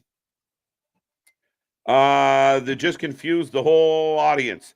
They fucked up their own segment. They were cooking. It was fire. Swerve, who everybody is behind right now. Joe, who everybody loves as champion. That's your fucking marquee matchup in a couple months. You can build towards that. Adam Page is confused about his life. And I don't get why he's here. I don't get why he was injected into that. It literally, you could hear the difference in the crowd. When Adam Page came out, even the people at Daly's Place were like, oh, fuck. Boo. It was the equivalent of going to see an old band that you love, and they're like, we're gonna play a joint from our new album. That's what that felt like. You know, when everyone's like, oh, fuck. No, just give us the classics. Don't go to your new joint. Come on now. And here comes Ricky Starks, future WWE champion. Tell me I'm wrong, folks. Why? And I think they're going to lose the tag titles on Saturday, by the way, but that's a different story. YT Swerve and Hangman, if Hook is still coming, it doesn't make sense. Hook became an afterthought. He was a period on a sentence, not an exclamation point, and it's a problem for me. Adam Page is a charisma vacuum. Sucked the air right out of the building. Facts, JV. That's why he's here. You just made Hook a fourth wheel. Yeah. Like, it didn't matter that Hook was there. Hook, again, it was a cool pop in the whole spotlight thing. Again, it was like the segment was already over. We were done. As fans, we had checked out. Okay, we're ready for commercial. We're ready for the next thing. But I will take a prediction on Sammy Guevara taking on Ricky Starks. Who do you got? And I will say this. Everybody wants to talk about outrage. Everybody wants to talk about the bullshit and all the stuff we've got on the internet the last couple of weeks. And this is why Tony Khan should shut his mouth. What is more outrageous? Jinder versus Seth? Hook versus Samoa? Or Jericho and Sammy versus your tag champions in a street fight? What is more outrageous to you? Because I know for me, Jericho going after the tag titles makes me sick to my stomach. The idea that I think he's actually going to win it, sick to my stomach. I also think they're going to do a pre-taped street fight. This way, Jericho can avoid some of the booing. But what is more outrageous? What is more outrageous in 2024? Jinder Seth or Jericho Guevara versus Ricky and Big Bill? I love Absolute with vodka. Isn't Absolute the vodka? Griff taking Edge to the limit. Yeah, that's outrageous too, though. The most deserving man of a title shot are Swerve and Ricky. I love Ricky Starks, man. I wish, that's one of the saddest parts of the whole CM Punk debacle was CM Punk was putting Ricky over every single fucking week. And Ricky is a star. Ricky's a star. He's got it. And he is marginalized. He really is marginalized. And the fact that Sammy Guevara in a match with Sting, Jericho, with everybody and Darby. Oh, that was weird. Ricky starts the outside on a clunky trip spot. But yeah, I mean, Sammy picking up the win when you have Sting on his retirement tour bothers me to my core. We know Tony Khan adores Sammy. He was at Sammy's wedding. It's just, just blatant mistakes by Tony when he's thinking with his heart, not his brain. And me and Nick talked about this last night. You got to run a business with your brain, not your heart. I'm not saying be heartless, be cold, don't like the people you're with. But when there's clear favoritism, when there's clear bias, I book these wrestlers because I like them. To me, it feels more like Vince McMahon booking than it does AEW booking. Is that fair? But yeah, the street fight is outrageous to me. When you're going to call out the other company's booking, Jericho being in the tag title shot is disgusting. Thank you. I agree. EQ says Jinder. I don't agree. Ricky for the win. Fair enough. Starks, please. Starks might win here. I don't know. This one's a hard one to call. I'll say Starks. But if Starks wins here tonight, he's losing the belt on Saturday. And again, Tony knows that TNA is relaunching Saturday. Tony knows that New Japan has a huge pay-per-view on Saturday. Battle of the Belts this Saturday feels like a bad choice. What are you going to watch if you could? You're going to watch Battle of the Belts? You're going to watch New Japan Battle in the Valley? Both men on the apron. What if TK loses Ricky Starks and MJF KJ? Again, holes, big problems. And again, I think that's where you talk about, yes, Adam Copeland went to AEW. But in 2024, would you rather have Ricky Starks in a highlighted spot or Adam Copeland? That becomes the debate, right? And I'm not saying who's right or wrong. I know where my feelings are. As we go into picture, Sammy gets dropped on the apron. Breaking news, Samoa Joe versus Hook for the AEW Championship next week on Dynamite. All right. So that should have been the only thing highlighted in that segment, guys. Poor Hook, who's a man of few words. And maybe that's what the theory was. But if Hook came out and Joe kind of just talked shit and Hook got his punchlines in, then you're good. But you have all that chaos going on in that segment, then to come out and announce, next week we're going to have a title match. But he was the fourth wheel in the whole fucking situation. So I like the outcome. I don't like how we got there. MJF not going to WWE. Starks, maybe. MJF, no. Daniel, I'm with you. I've said from day one that if MJF is currently not under a AEW contract, I would be fucking shocked. Shocked. It would be one of the biggest blunders in the company's history.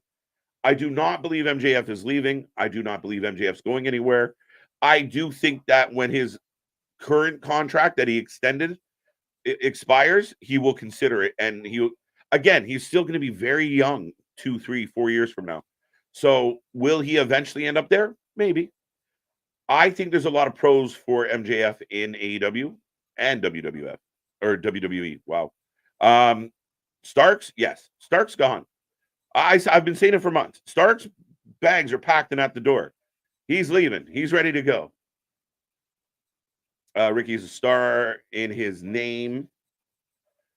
Absolutely, Ricky Starks for the win. I want to see Hobbs and Takeshita versus Big Bill and Starks. I would like to see Butcher and the Blade. I'd like to see Gates of Agony. I would like to see, I'd take Private Party. I would like to see anybody but Jericho and Guevara take on Big Bill and Starks. Why is this happening? I'm not excited about. And listen, you put the allegations of Jericho aside, and if you go back through the archives in the months of this channel, I have been hugely critical of Chris Jericho. A one-time, like, the guy's Canadian. I'm almost, bound to cheer for him. I was an absolute diehard fan of Chris Jericho for many years. Thought he was great. Y2J was great. Lionheart was great. I like Chris Jericho. When he first came to AEW, he was the right guy to be the champion. He has been nothing but a fucking mess for 2.5, maybe 3 years for AEW. He continually just ruins shit. He makes shit uncool. He makes shit unpopular. He makes it feel gross. He is just ugh. That's all I got. That's Jericho in a nutshell. I don't want Jericho versus Commander. I don't want Jericho versus Bandito. I don't want Jericho versus your top talent or Eddie Kingston or other guys that matter. I don't want Jericho. And they're probably going to win this fucking belt, which would be weird under the circumstances. Big kick by Sammy. 1, 2. Dose. Swerve versus Cassidy. Okay. I feel like we've been there, though. Easy E ripped Dax off FTR. That's another team that I didn't even mention in my list of tag teams that could fight Big Bill. They've kind of had history, but what am I doing? I think they're putting the tag belts on Jericho and Sammy. I'm with you. I agree. That is going to happen. And under the circumstances, right now, I can't believe you do it. Again, it would be complete and utter ignorance. For a guy with his finger on the pulse of the internet, as much as he thinks he is, I can't imagine Tony Khan would just say fuck it and book it that way. To me, that is more outrageous than Jinder Mahal. Hook is 28-1. Tony is a Taz fanboy. Listen. Oh, feet up on the moonsault. Big clothesline by Ricky. Oh. Send up the power bomb. Sit down, power bomb. Dose. Match heating up. Pitcher break. What a dynamite. Free bird. It's been good. I can't give it a whole lot of hate. I'm going to be 100% honest with you. It was really good. My biggest disappointment, and this is what Tony's got to remember when he does the bullshit that he does. I'm not mad that he's 28-1. Is it because he's a Taz fanboy? Nah. Again, I think Hook would be amazing as like a Ring of Honor champion or a Ring of Honor pure champion. Oh, blocks the GTS. 2 count on the roll up. Super kick. Crowd's a little quiet for these guys. I'll finish this thought in a second. You are, and welcome all the new faces. Welcome to the show.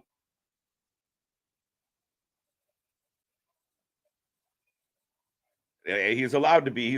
Sammy wins. Holy shit. Sammy for the win. Sammy did turn heel. Then he unturned heel. And Sammy beats Ricky Starks lickety split clean. It's fucking travesty. It's embarrassing. That's your opinion. Yeah, usually. Yes, everyone going to WWE. Freebird wants to play, does he? The stars are going to leave, Jay. And Freebird, I know you might not want to hear this. They're not going to take everybody. They're not Tony. They're not going to take everybody. They're going to take Ricky Starks. They're going to take the people they can take that will move the needle. They did it with Jade, and it's going to continue to happen. Let's be very realistic about this. Again, if you want to beat one drum, fine. But open your mind. Pay attention to everything that's going on. But Sammy and Ricky having a handshake. Okay, okay. Little bit of a cheer. And Big Bill. Oh, is Jericho gonna come out? No way.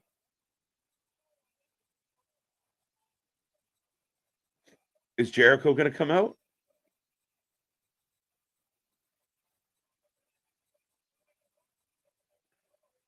And here's Jericho with his back. Oh no, that sucked. Oh, this is. There's booze, guys. There's booze happening right now, just for the record. Terrible code breaker. Jericho sucks so fucking bad, and you keep booking him. Oh, we got some cheers now. The music is playing over. Do you see what they're doing, guys? Do you see what they're doing? They're keeping the music going because they don't want the crowd reaction. They're trying to temper it.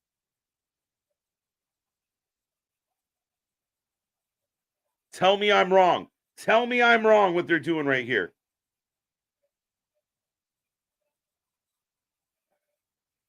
There's cheers, though. I will admit it.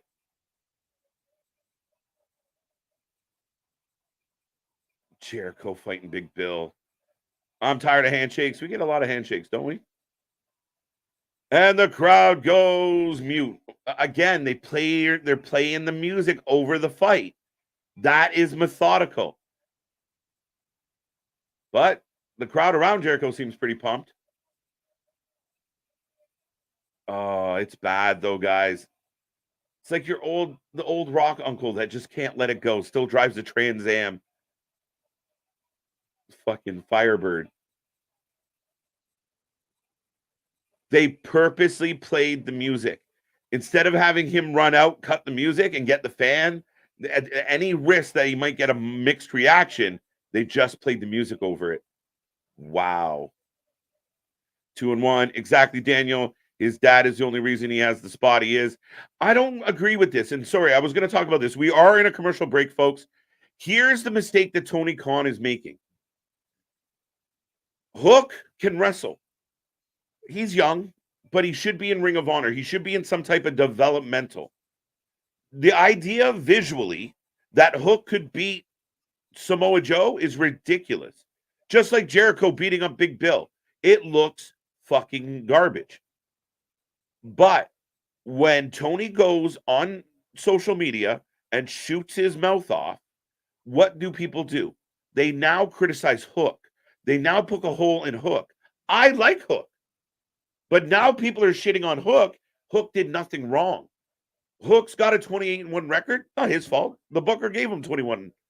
But now we're talking about, well, Hook doesn't belong there. Hook doesn't do this. Hook's only there because his dad's there.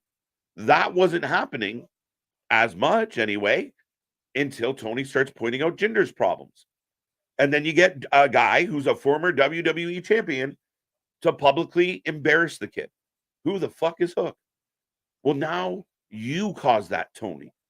Yeah, sure. If you want to take heat, be the fucking leader. Take the heat. But don't drop it on your talent. And every time you do this, that's what happens. The critics come out of the woodwork and point out all the flaws in your booking because you're trying to be a smartass about their booking. It's a mistake. And I feel bad for Hook. Jericho needs to retire and do commentary full time. I do not want Jericho on commentary full time. The first half of that same sentence, you had me. Jericho needs to retire. Jericho needs to go into a Legends contract with Tony Khan, where Jericho works once every 5-6 months, maybe 8. He shows up, picks a fight with an up-and-comer. You know, I'm still the guy that ran this place. I'm the first champion around here. Puts the young guy over, you know, and moves on. Jericho is doing nothing. And him, you just saw it. That whole sequence with Big Bill, tell me if I'm wrong. And I know our buddy, I forget his name, Freebird. I don't know if he's still kicking around. But you tell me, if you're an AEW fan, was that interaction between Big Bill and Jericho everything you hoped for? Would you not rather see a Hobbs in there beating up Big Bill, or a fucking Lance Archer, or a fucking Butcher, or a Blade, or fuck, I take Bunny over Jericho. What are they doing? Anybody? Am I wrong? Because I don't think I'm wrong. A botched code breaker, a botched fucking springboard dropkick. You played the music, and I know why you played the music. You didn't want to hear Kylie Ray chants. You didn't want to hear NDA chants. And I'm not saying the man's guilty, and he has every right to prove himself innocent. But when you got to take methodical steps to avoid the natural crowd reaction, book around him. Book someone else. Sammy Guevara and Chris Jericho competing for the titles is more egregious, more embarrassing, and more fucking outrageous than Jinder Mahal getting a title shot. That's why Tony Khan should shut the fuck up about that shit. But here come the women. Woo. I got winded on that one.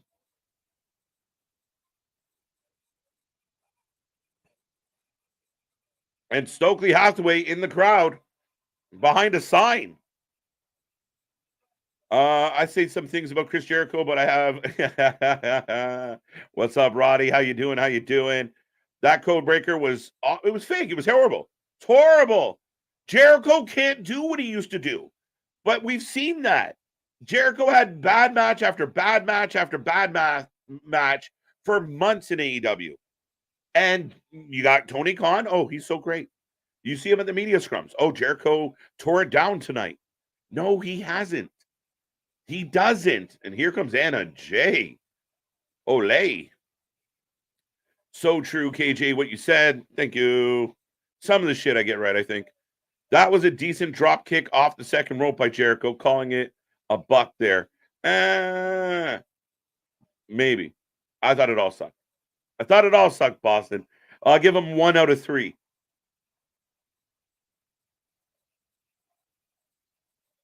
Thunder Rosa.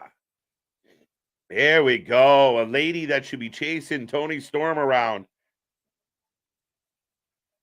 Mark's still singing the song. Again, there are fans, and I don't think the man should be fired. I don't think the man should be buried. I was mad at him before all the allegations. I think Jericho should come out and address them. I think he should stand up. If there's no truth, say there's no truth, and let's move on.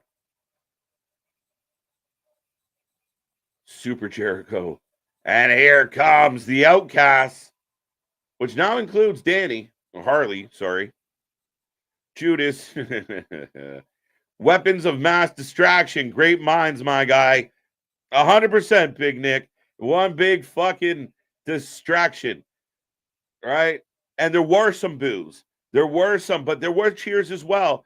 And it's so funny. Like, people are so simple. They just get caught up in the singing. They're like, the song's playing. Fucking hell. Jericho's Kirby sucks so much.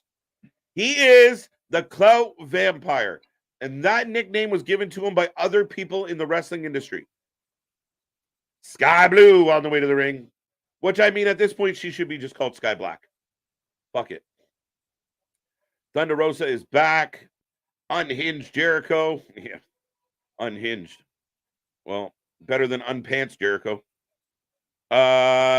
New here. Dave, welcome. Love it. Matt, I never knew about this before. I'm a little upset for you, Dave. But the good news is you found us. 100+ people hanging out with me tonight. And remember, I do not do this alone. The success of this channel is a collaboration. And again, big shout out to Big Nick, who's in the chat right now. We will be back tomorrow. We will be back Friday. We will be back Saturday. Make sure you hit like. Make sure you hit subscribe. We are the most unscripted, unbiased wrestling utopia that you can find on the internet. We welcome all opinions, even if we all don't agree. Me and Nick barely agree at times. And we're looking forward to 2024. And we're looking forward. We're not even 2 years old yet. So we got lots coming your way, folks. And this has been fun. I don't know what it is, but I've really enjoyed Dynamite tonight. Cake extravaganza. The boys are going to go into cake overload right now. CX99, Sir Mix-a-Lot. This is the Baby Got Back special. So Taz letting us know Sky Blue is not in the House of Black. She's just friends with a member of the House of Black. And I really think that Julia should be coming out with Brody King every time. Oh, unscripted. Some people say they are, but they have, they have to take time. They're not. It's okay. Julia Hart, Rhea versus Mammy, Hell in a Cell. So much cake. I don't know where to start. It's overload. We'll find out, Jay. It could be. I mean, it will. Tony kind of needs Mercedes at this point. So if he's, and she's probably smart enough to know it, she might be able to get more money out of him. They need something like Sasha. And again, will Sasha solve all their problems? No. But they need that kind of good buzz. The AEW fandom needs a good, like, woo, we got something. I meant Julia. Julia. And a J group for the win. By the way, take a prediction on every single match, folks. Who do you got? Who are you taking?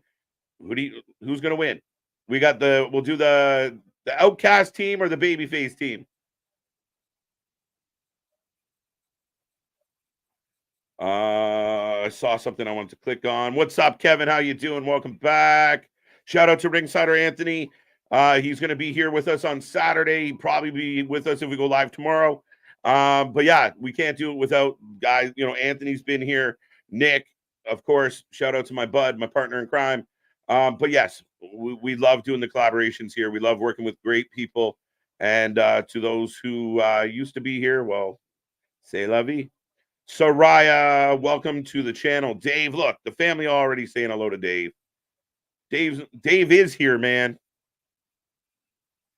I totally understand what you were saying about Jericho, especially hogging all the room, but at least she kind of looked like a badass fighting in the crowd, maybe. Oh, he kind of looked like a badass.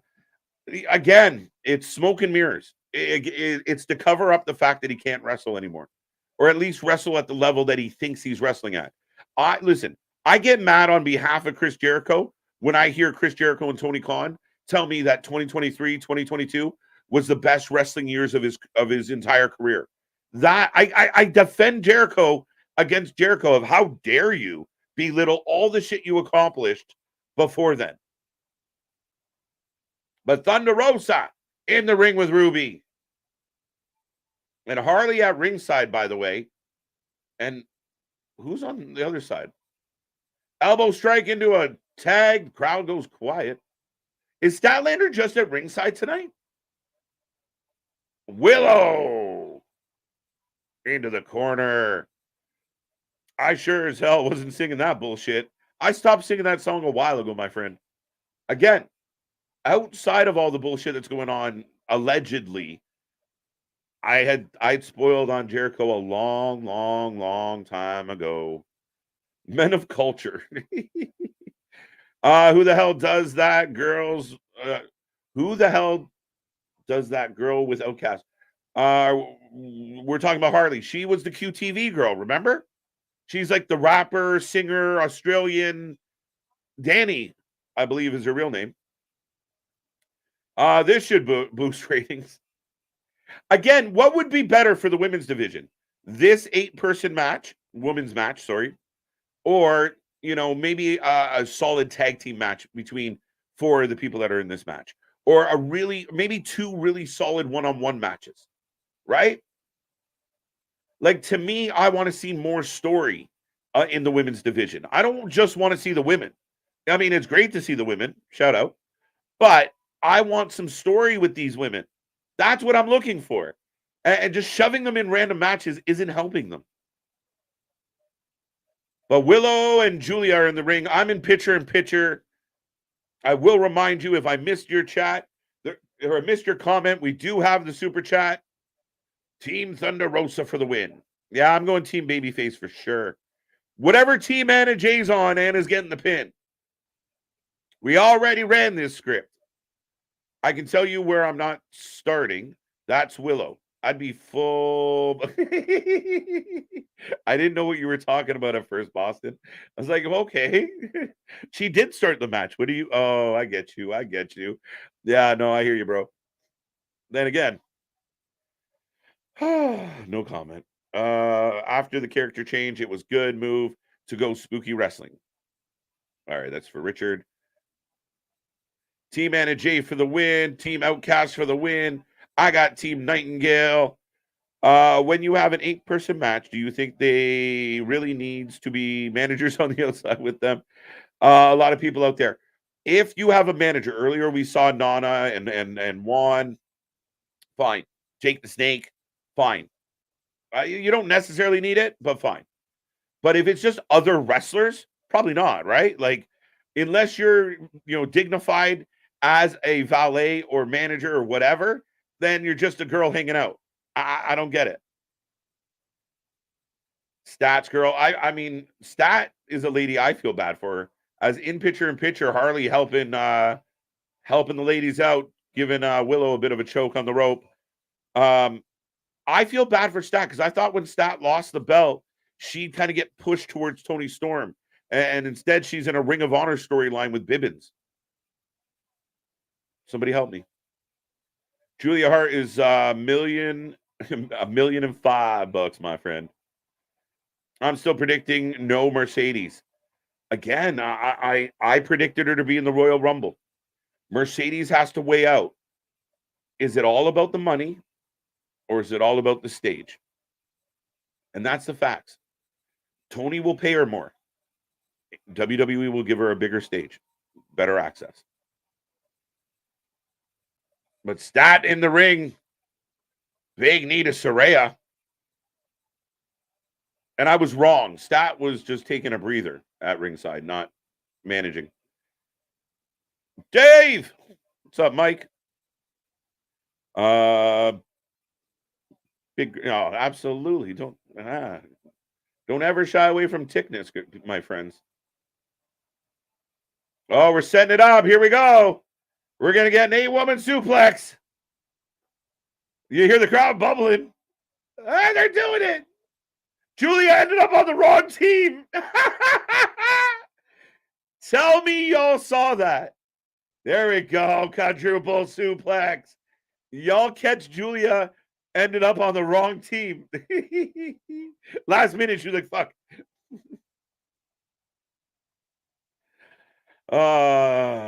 300 people and try to give them all TV time. Again, you got to develop a system, and I think you have Ring of Honor that's being underutilized. Rampage could be utilized better. Like a tier system, right? Ring of Honor, Rampage, Collision, and Dynamite should be on par, right? Kind of like what the WWE is doing. And I know you don't want to be like them, but flatliner from Anna. Back heel trip. Big knee from Thunder. We're cooking again. All right. Shut up, Tony. Ain't it weird? Julia Hart is a bigger star than Saraya now. Saraya, again, that's what I think people fear. Like Saraya, you bring in Saraya. She's a big name. It was a big deal. She returned to wrestling after all that time off. And it never amounted to much. But Julia Hart grabbing Anna Jay by the face. They are bitter rivals? Anybody? Somebody? They are bitter rivals.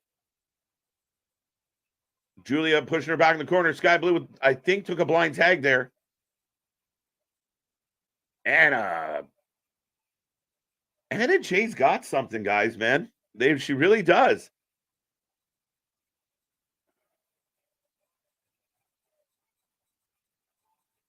And there it is. There it is. So just like earlier, Anna Jay, in honor of Brody, gets the W.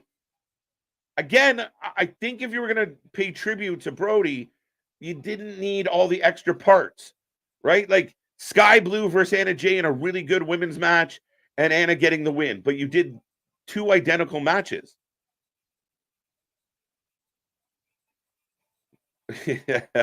Paul, I like that. I got KJ Aboard the smoke and mirror train. I hijacked that from you, my guy. You did. You stuck it in my head. It's funny. Somebody said, well, Max pointed out cooking earlier. Now I can't get it out of my dialect for the last 2 hours.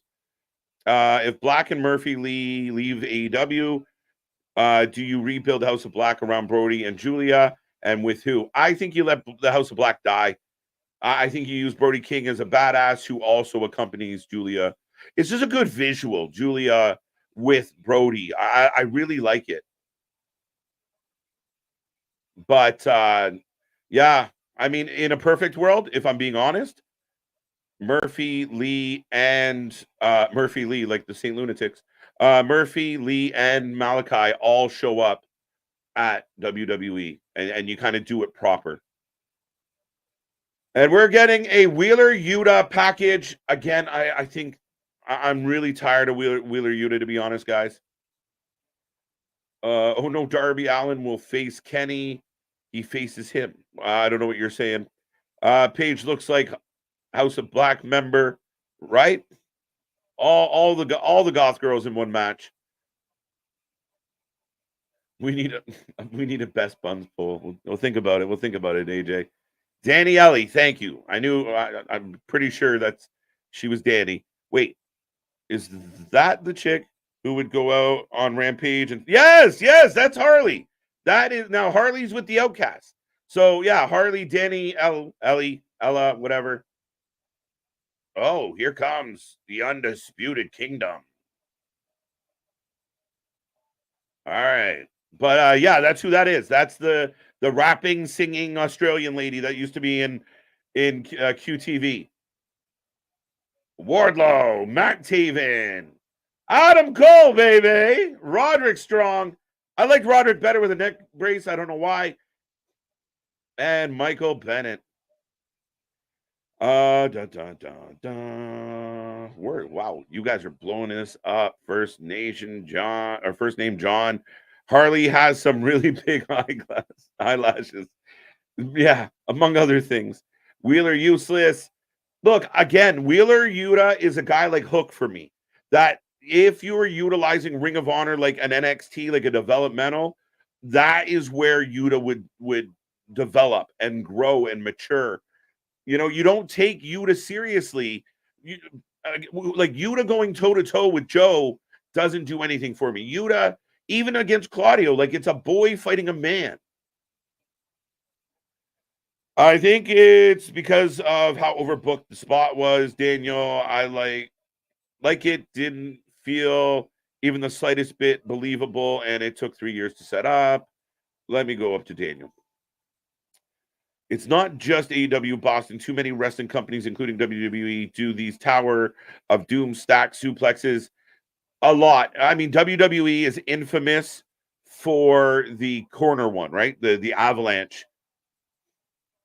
But we getting Roddy versus the Bounty Hunter, Brian Keith. Question: why haven't we got Brian Keith, the Bounty Hunter, is all elite yet? Why has that not happened? Does anyone know? Is it a contractual thing? Does he have other obligations? I have no idea. So as it turns out, Easy Bake, Adam Cole is apparently really injured. I thought the injury was a part of the work. Unfortunately for Tony Khan and AEW, no. I don't think TK has signed a contract. I think he missed the boat on signing her, in my opinion. Time will tell. I think time will tell. People thought that maybe knowing that she wasn't going to sign kind of caused a little, Tony gets in his bedroom and gets all pouty and starts tweeting. I can't speak to that. I really can't. I predicted back in November that Mercedes was going to be in the Royal Rumble. I'm holding tight to that until otherwise proven.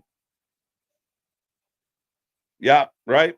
I was hoping, right? There were certain things in AEW history where I'm like, I really hope this is a work. And it turns out it's not. And Adam Cole being hurt is definitely one of them. And as we talked about, here is the Undisputed Kingdom, guys. We saw the Acclaim tonight. We saw the Bullet Club tonight. We saw Adam Page tonight. And none of them really fucking with the Undisputed Kingdom. Then Roddy's in a match with the Bounty Hunter. which seems a little odd. Though I'm happy these two are going to tear it down. And I will take a prediction on this match, by the way, as Mega's taking Roddy for the win.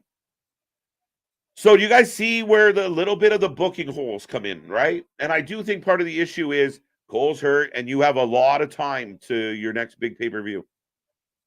Roddy should win. Yes, he should. Roddy for the win.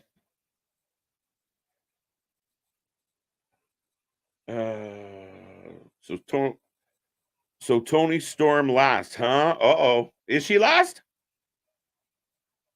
That'll be interesting. Yeah, I guess we're out of matches, are we? I don't know. We still got a good amount of time on the clock.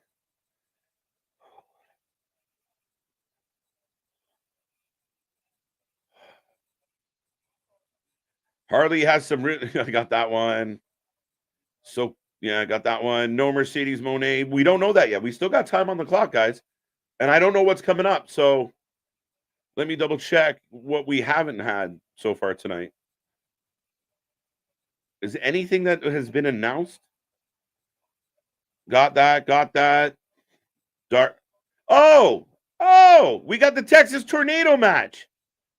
Fuck. So we still have, and I guess anybody in the chat pointed out, Sting. We have the Sting match, the tag match. Anyone else like me forget that match was coming? Anybody? Come on.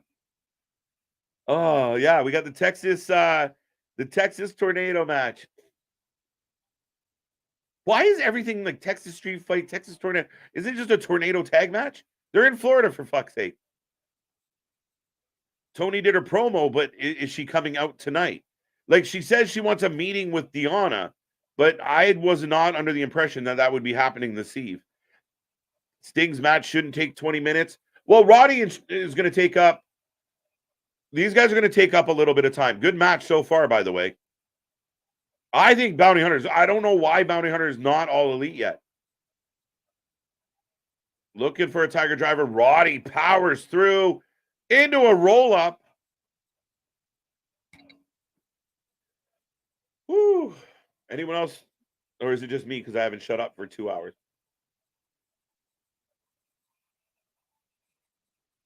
There it is. The end of Heartache. I like that shot of Bennett counting it off.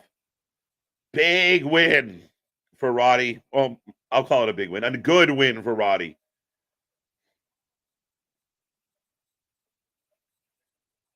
Well, if the end is with Tony Storm, they didn't need 20 minutes to go through all the people challenging her. If it's like Joe, facts. I totally forgot about the tag match. Yeah, a lot of people are like, "What's next? It's got to be Monet, right?" And then, again, I'm not saying it's not. I'm not getting the vibe that it might be though, unless she just randomly shows up at the end of the night, which I guess. Cowboy Ice Cube. I like that. That's funny. Yay! 4-1, 4-1. We're getting booze for Cole. I'll give him that. We're AEW. We're geographically challenged. Well, you just call it a tornado tag match. It doesn't have to be a Texas tornado tag match, right? Like I'm sure Kerry appreciates it, but all right. The Florida crowd not feeling Cole.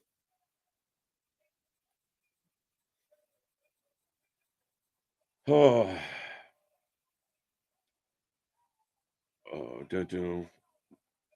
Shane McMahon, dude, I'm dying for Shane McMahon to show up. I wanted Shane McMahon to be the devil. Dun dun dun. That's gonna be a block. Goodbye.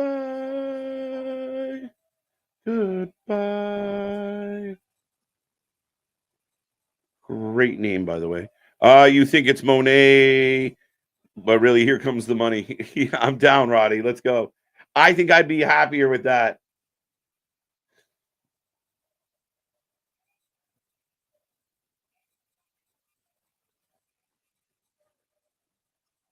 Really? Okay. If you wanted to, if now correct me if I'm wrong, guys, but if you wanted the kingdom to be like respected like they deserve, give them the world tag team championships, not the Ring of Honor championships. Is that a fair assessment? Like I know some people might say I'm being picky, but if you want them to be legitimate, why do they not have your tag titles, not the Ring of Honor tag titles? And Wardlow, I don't get this Wardlow thing. And why does his hoodie say Wolves? Is that a different faction? Other people have undisputed ones. He's wearing one that says Wolves. Wardlow looks like he has no interest to be there, yet he agreed to go through with the plan. Like he looks so uninterested. Am I wrong about Wardlow right now? Tonight she's probably hanging out with her best friend Bailey. Maybe. I'm with you. It was possible. I'm pretty sure the double storyline didn't start until after Adam got injured. I'm trying to confirm that with you. I don't know. I think the first attack on Jay White might have been the week before Adam got injured. But I could be wrong, Boston. I'm again, a lot happened, and that story was a little bit lengthy. Brian Keith and the Hangman Page could be called Blazing Saddles. Corey, I take it. I like that. That's awesome. Okay, so now we got Deonna Purrazzo in the back. Hello, Deonna. He signed to AEW. He was pulled from booking recently. Who? Brian Keith. That's funny as shit. I love that.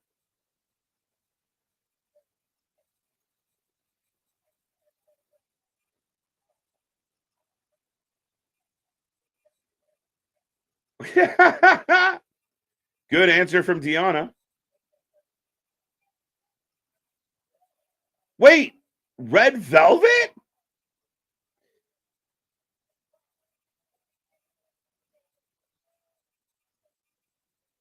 She did what I did. I'm a huge Deonna fan, guys. But again, Deonna's trying to go after Tony. And all right, so Deonna's going to make her debut on Collision, and she's going to make her debut against Red Velvet. I like Red Velvet.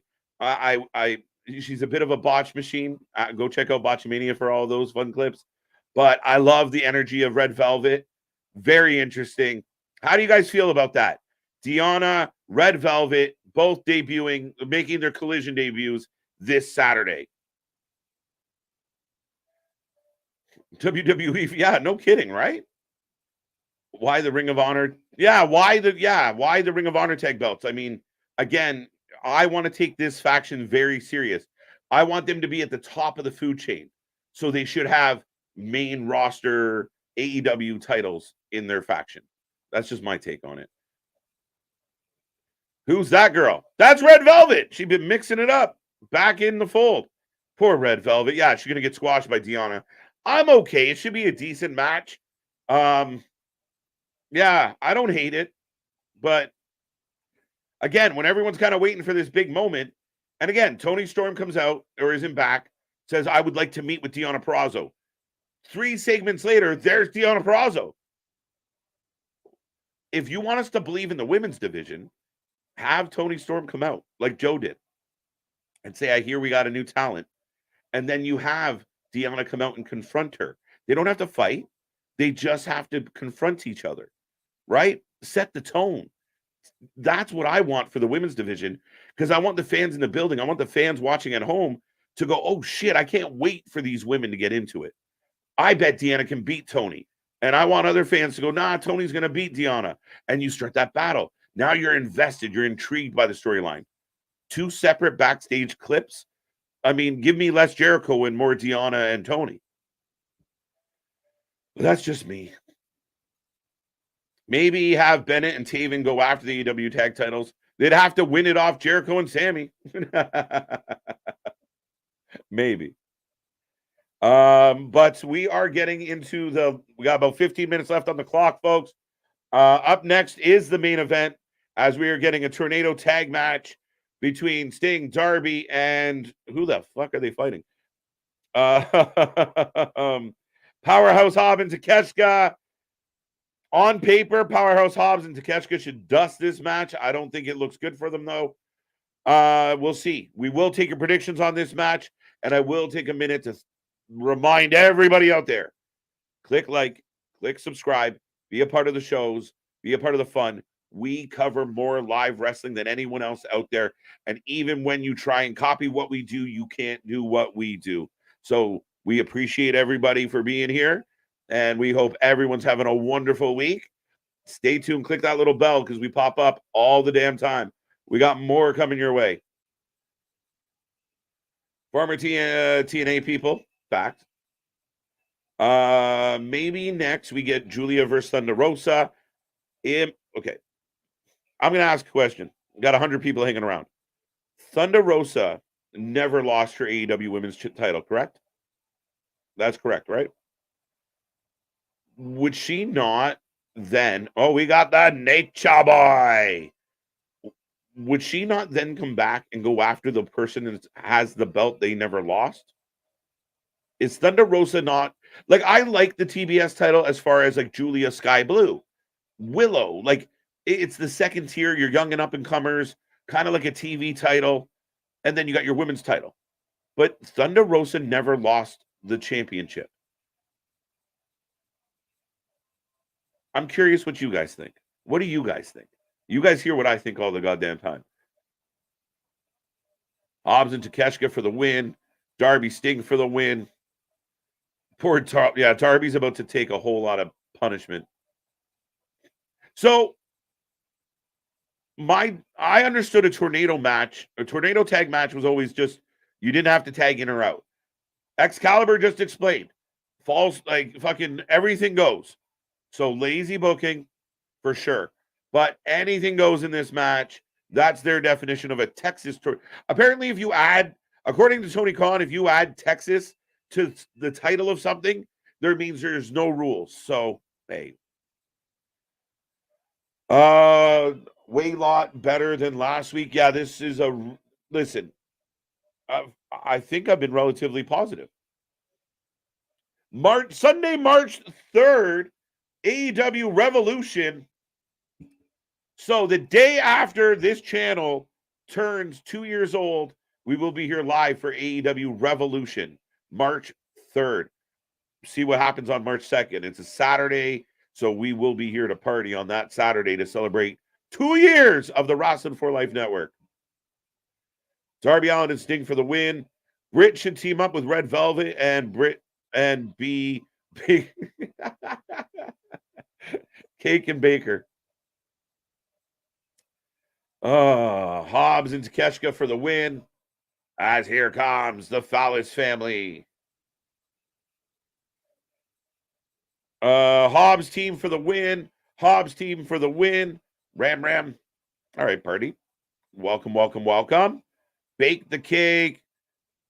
Couldn't tell you. AK Mercedes Monet, AK Sasha Banks was in WWE crowd on Monday night 2 days ago. Is that? No, that's not true. That was a lookalike, Damien. I think I saw the picture you're talking about. That wasn't Sasha. Heater, she was. Where did you see that? No, there's a picture going around the internet, and it was a young lady with the dyed blue hair and shit. That's funny, but it was not Sasha Banks. And we're off and running. So if you haven't made a prediction yet, get in the chat. Who is going to win this main event tonight?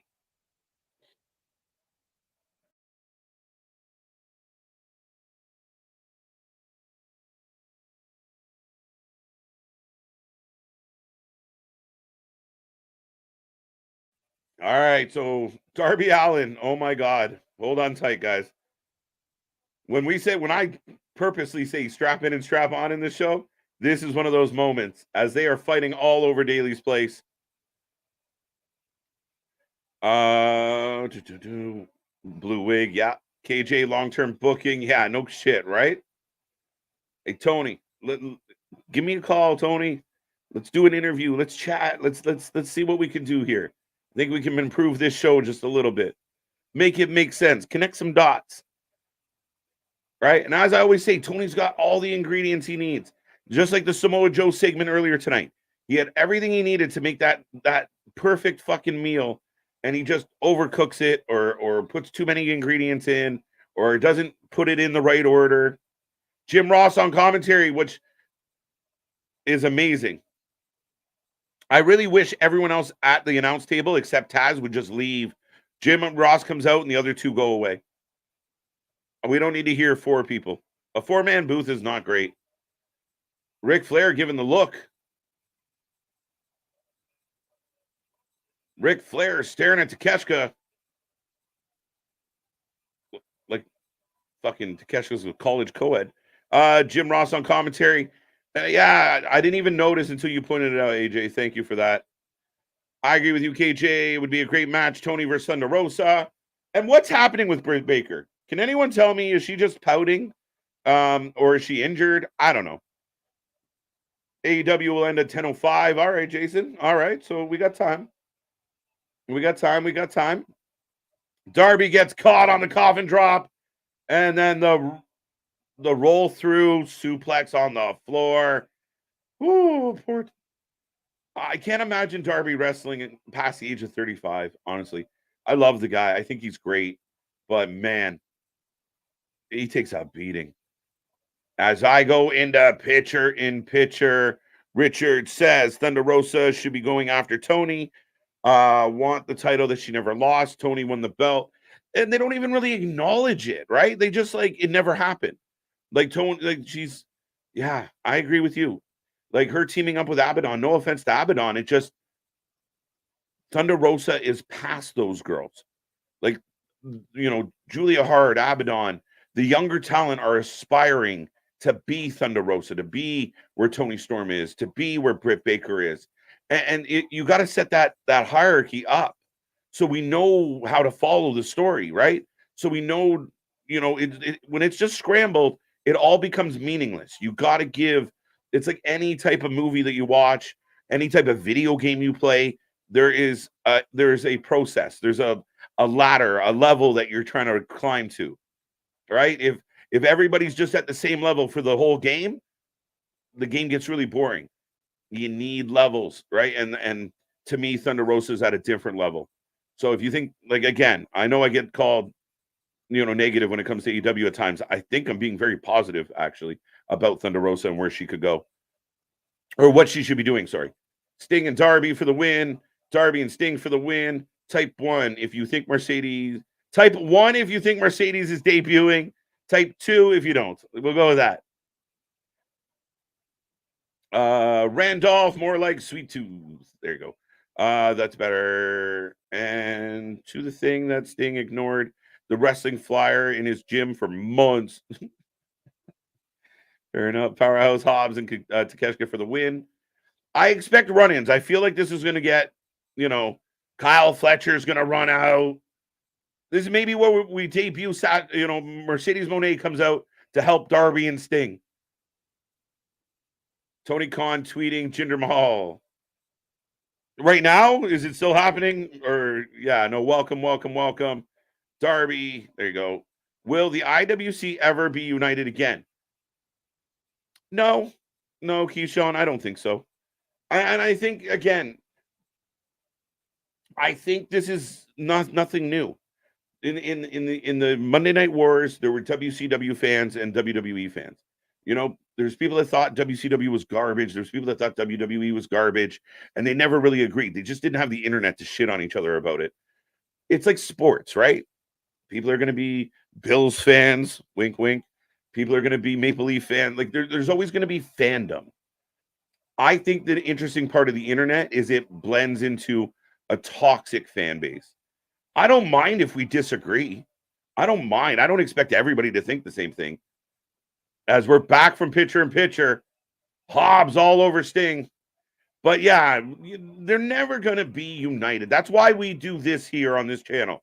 We want it to be the wrestling friends you can't find in your real life, but we wanted to offer a place to people to come in and intelligently say, this is what I think and why, and hear you out. The wrestling utopia, as I put it. Sting and Darby for the win. Woo-wings for the win.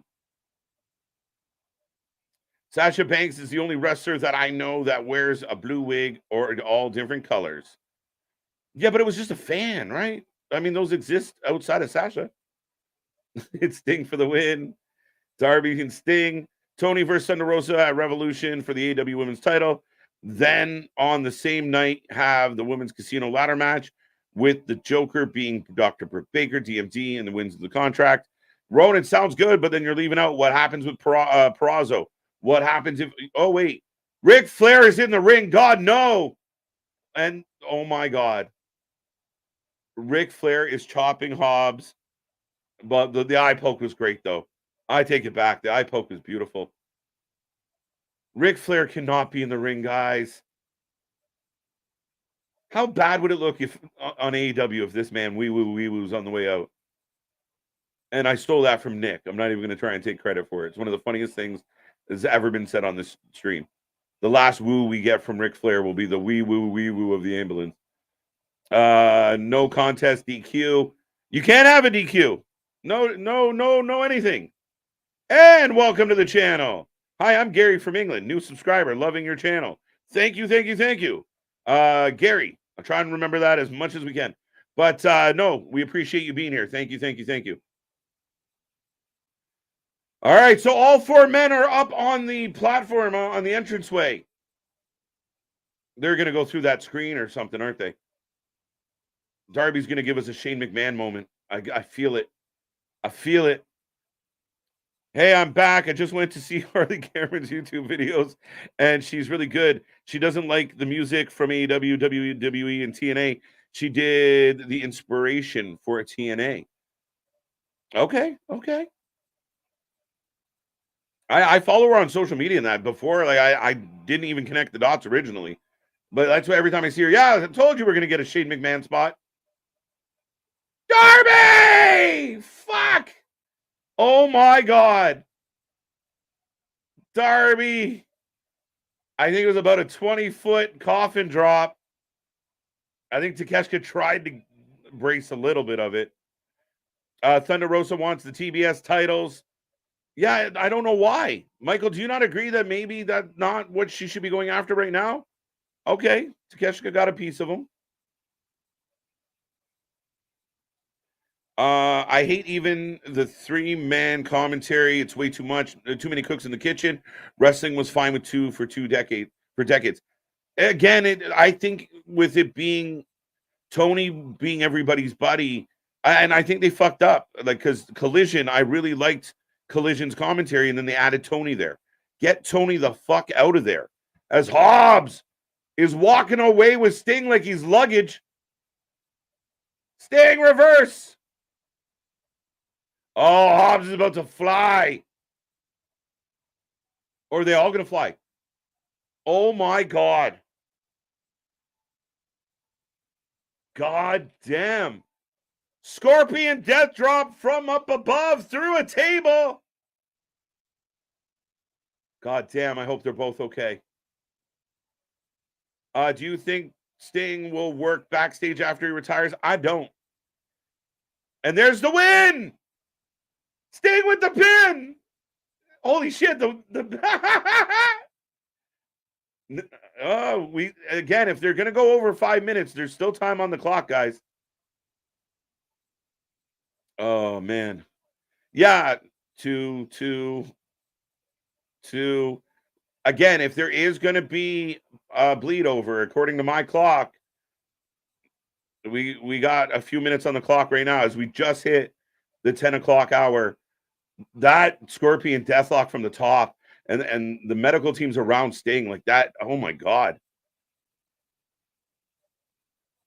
It'd be fucked up if Sting couldn't make it to his fucking retirement match. Thunder Rosa does feel above the rest of the roster. Only Storm and Stat feel like they have her skill and aura.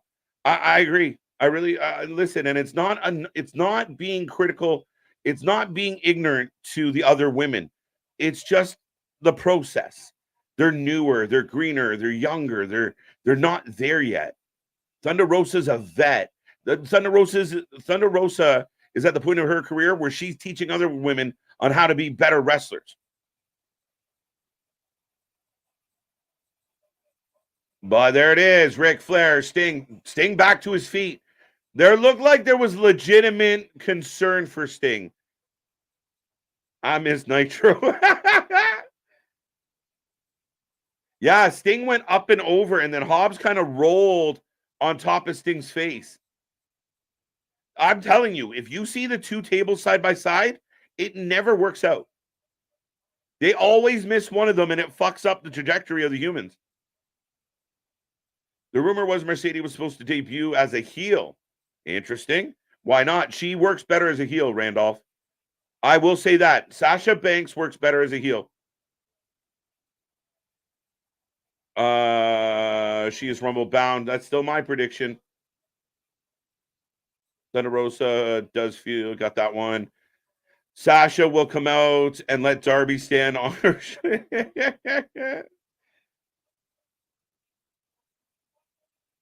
Wow, they're asking Sting. They're not building an angle to Sting's final match. It's going to be the Young Bucks. What the fuck? Ladies and gentlemen, the Young Bucks have shown up. Are they going to be Sting's final match? Like Sting and Darby versus Young Bucks? No. And they came back with mustaches and frowns and spy versus spy looking. God, I don't like these guys.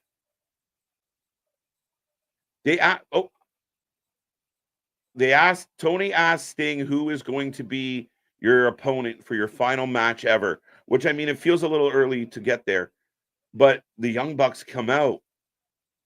Sting, Darby versus the Young Bucks will be the last time we ever see Sting? How do you guys feel about that? How do you guys feel? I want the chat. Blow up. Blow up, guys. The show's coming to an end. This was our big reveal tonight. Like I said, the EVPs. Oh, man.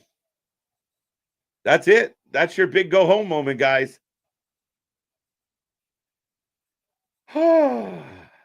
It's so disappointing just because it's them. And I don't want, like, is anybody out there thinking this should be Sting's final opponent? And this awkward, long-ass stare down is killing me.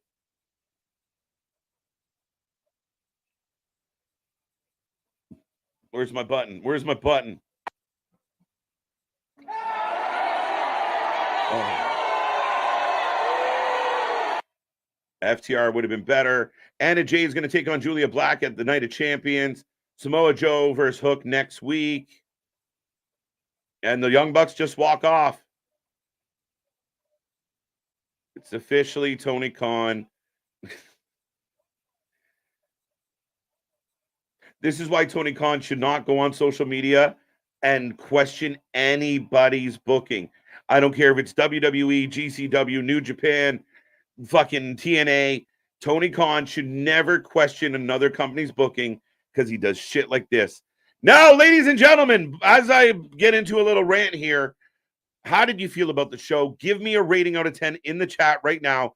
Drop a number. If you're shy, just put it in there. You don't have to say much. Just give me a number. How did you feel about AEW Homecoming tonight? Out of 10, what do you got? What do you got? What do you got? That ending was so disappointing for me. Shit. We did good tonight, though. I feel like the vast majority of everything was positive. Young Bucks. I'm not falling for this. I'm not feeling this at all. I thought, okay, let's say Young Bucks are, and that's that right there, Casey. You're 100% right, Casey. This is what I've been calling for months. This is what I assumed would happen. Why not have Darby turn on Sting? And Darby can go on a little bit of a fucking, a little bit of a heel run, right? All the creepy, edgy stuff. You just change the dynamic a little and make him a little heelish. But Sting versus Darby, and Darby retires Sting out of respect. You get that, I love you. I'm sorry. You get that moment, right? He's up on the top rope and he looks down at Sting And he's like, I love you, man. And hits him with a coffin drop. Goodbye, Sting. But if it's going to be Sting and Darby versus the Young Bucks, I don't care. And again, you talk about Jinder Mahal being booked against Seth Rollins without a good reason. This is out of left field. This is coming completely out of left field. This makes no sense. Why? And again, maybe Sting needs a tag match for his final match ever. I don't think so. I think if you could, Sting should be enough of an old pro, an icon, a Hall of Famer that you can work a 15 to 20 minute match and work around the deficiencies, especially with Darby. But man, did that just kind of blow the cherry off my pie. Art won't pan out if Tony Khan is booking. And again, this is where Tony Khan needs to shut the fuck up about what other people are booking. Because the Young Bucks coming out in that spot, that's not good. That's not what we want. Here are the Young Bucks. Young Bucks are egomaniacs. You know, they don't do anything for me. They don't impress me. You have so many tag teams in your company that are better than these two.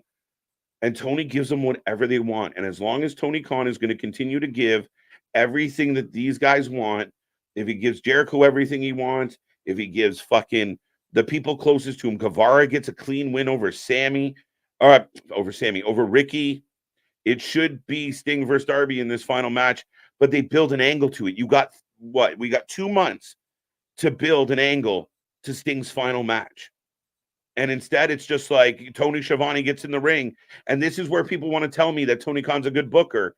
Having Schiavone come out at the end of the night and just stick a mic in Sting's face and go, what's going to happen in your last match? That is not good booking. That is not good storytelling. That is shortcuts. That is a lack of story. Hilarious.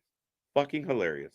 7 out of 10. And I want to see all the fucking AEW shills out there fucking defend this shit, because it doesn't, you see what it could be right in front of you, and it's just not that. 7 out of 10 says Eric. 6 out of 10 says Vance.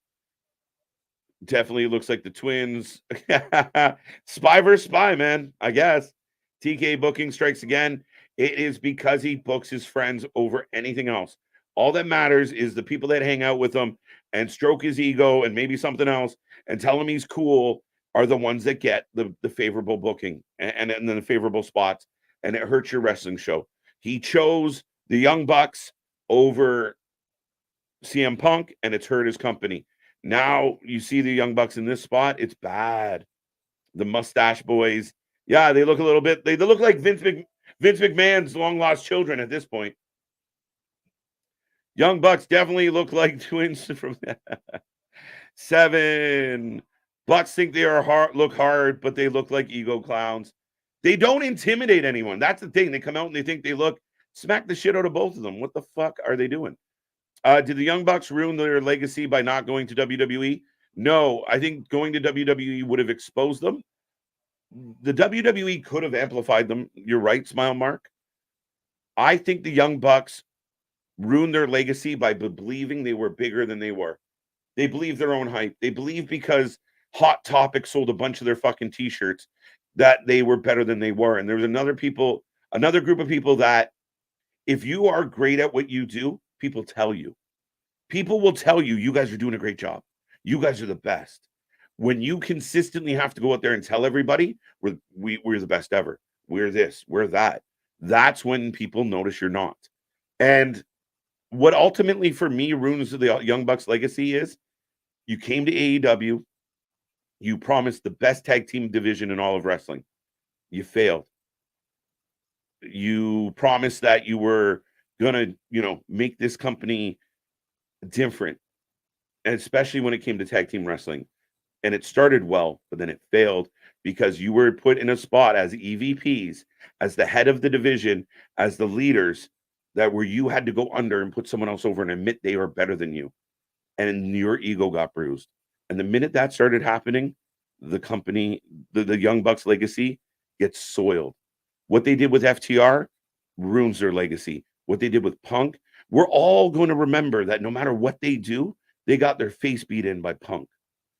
And that's it. Their legacy could have been amazing. And it's not the fact that they didn't go to WWE, it's that they didn't do what they were supposed to do in AEW. They got exposed for being overrated and selfish, and that ruins their legacy. Like Jericho. That is tainting Jericho's legacy.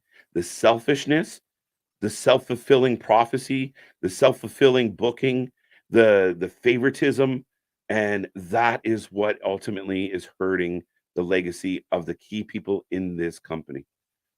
That's my take. You can love it or not, but that's my take. 3 out of 10. See, that's harsh. But Raymond, I appreciate you being here. Young Bucks so overrated. 4, 3, 7.5. Yeah, see, look, the Young Bucks instantly caused people's ratings to drop like shit. 7.5, 5 out of 10, 7 out of 10. Wrestling 8 sport entertainment 5. All right, CX. No, I see what you're doing there. 4, 6 says Uncle Howdy. Welcome, Uncle Howdy. How you doing? How you doing? How you doing? Tony AEW Dynamite homecoming show. Yes, it was. 5.5 out of 10. 4 out of 10. Lorenzo with I haven't seen. Hey, welcome back. I feel like you haven't been here in a hot minute. What that was that it out of 10? Beautiful, beautiful, beautiful. Goldberg. I still think Goldberg could happen in AEW. 7, solid 7. Ending brought it down. Goldberg again.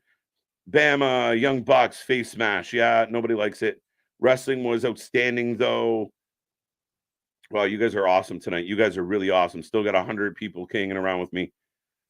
I don't like the Young Bucks. That seems to be the overwhelming sentiment. And I mean, I know there's skid marks out there that everything they're going to be, jizzing all over fucking Twitter tonight about how incredible that moment was. But it wasn't anything. Even if you were excited about the Bucks, they stared at each other for 4.5 minutes and then walked away. It was awkward. Ric Flair versus Samoa Joe. Rick deserves a title shot. Let's go. Flat ending for sure. 4 out of 10. Yeah, I think 4 is a little. I see people going 5 or less, and I still don't feel that strongly against the show. No Sasha, but I didn't expect her. I'll give it 2 Con meltdowns out of 10 NDAs. I like it. Yes, Sting versus Darby. Is that not just the natural way to do it? And I think even at Sting just jumped off the side of the fucking arena. You don't think they could pull off a 10 to 15 minute farewell match with a bunch of false finishes? Let Darby carry the load? But again, Tony Khan, well, I don't want to turn Darby heel, and maybe he doesn't have to go heel to pull it off, but it does, to me, make the most sense. Artist Goldberg. Watching JD's ass moonwalk like Michael Jackson tonight. You know what? It's not just him. It's his partner who, the Chi-Town guy that refuses to say anything. It's good. It's pretty good. It's as close to critical as that man will ever be about AEW. It's pretty good. It was pretty good. It was pretty good. You watch that and tell me that? Get the fuck out of here. Again, maybe it's just an IQ thing. I need more. I need more sensibility to connect the dots. We get Dynamite on Friday here in England, but it sounded great. There was a lot of good to it, guys. And I see some low scores from the fans. I'm going to give my assessment real quick in a second. The Shawn Michaels, I love you moment. Exactly, right? Do you not get this HBK moment? Right? Like, it's right there. Ric Flair's right fucking there. Just do that, right? Darby up on the top rope. He looks over his shoulder. I love you, man. And fucking jumps. And everybody cries a little. Oh, Darby didn't want to do it, but he had to. It's so easy to book. So easy to book. 7 out of 10. We get a moment and Tony ruins it. Facts. Final score 5.5 out of 10. I'll be different. It'll be different if it was a House of Black or FTR, but these clowns, are you kidding? I agree. Like, the Bucks killed it. Like, the minute you saw the Bucks, it cringed. Every ounce of me cringed. Physically cringed. 4. No Goldberg versus Riddle match yet. Oh, fuck. Young Bucks booked themselves to an extent. But again, to me, Tony, again, The fact I think it's terrible that Sammy got the fucking win over Ricky tonight. That bothers me to my core. The Young Bucks coming back. I know there's going to be assholes out there. They're sitting on the internet right now going like, oh my God, the Young Bucks. It's fucking bad. TK could watch the live stream, steal every idea, and fix this shit. Thank you, CX. Again, Tony and I had the same amount of wrestling on our resume a few years ago. So he's guessing, and he's guessing poorly. And the difference between the ideas that we shoot out on this channel or any channel that you guys watch and TK is we're not emotionally invested in the people we're booking. So if the Young Bucks came to me and said, hey, can we be in the main, can we be Sting's final opponent? My answer would be fuck no. Simple. I'm not your friends. I'm your boss.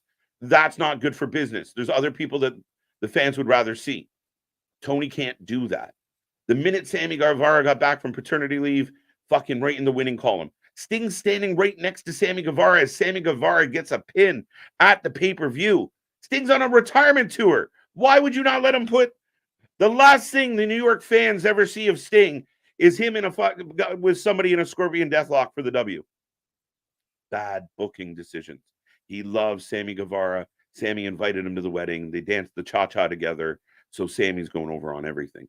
And I still think Jericho and Sammy are going to win this fucking street fight.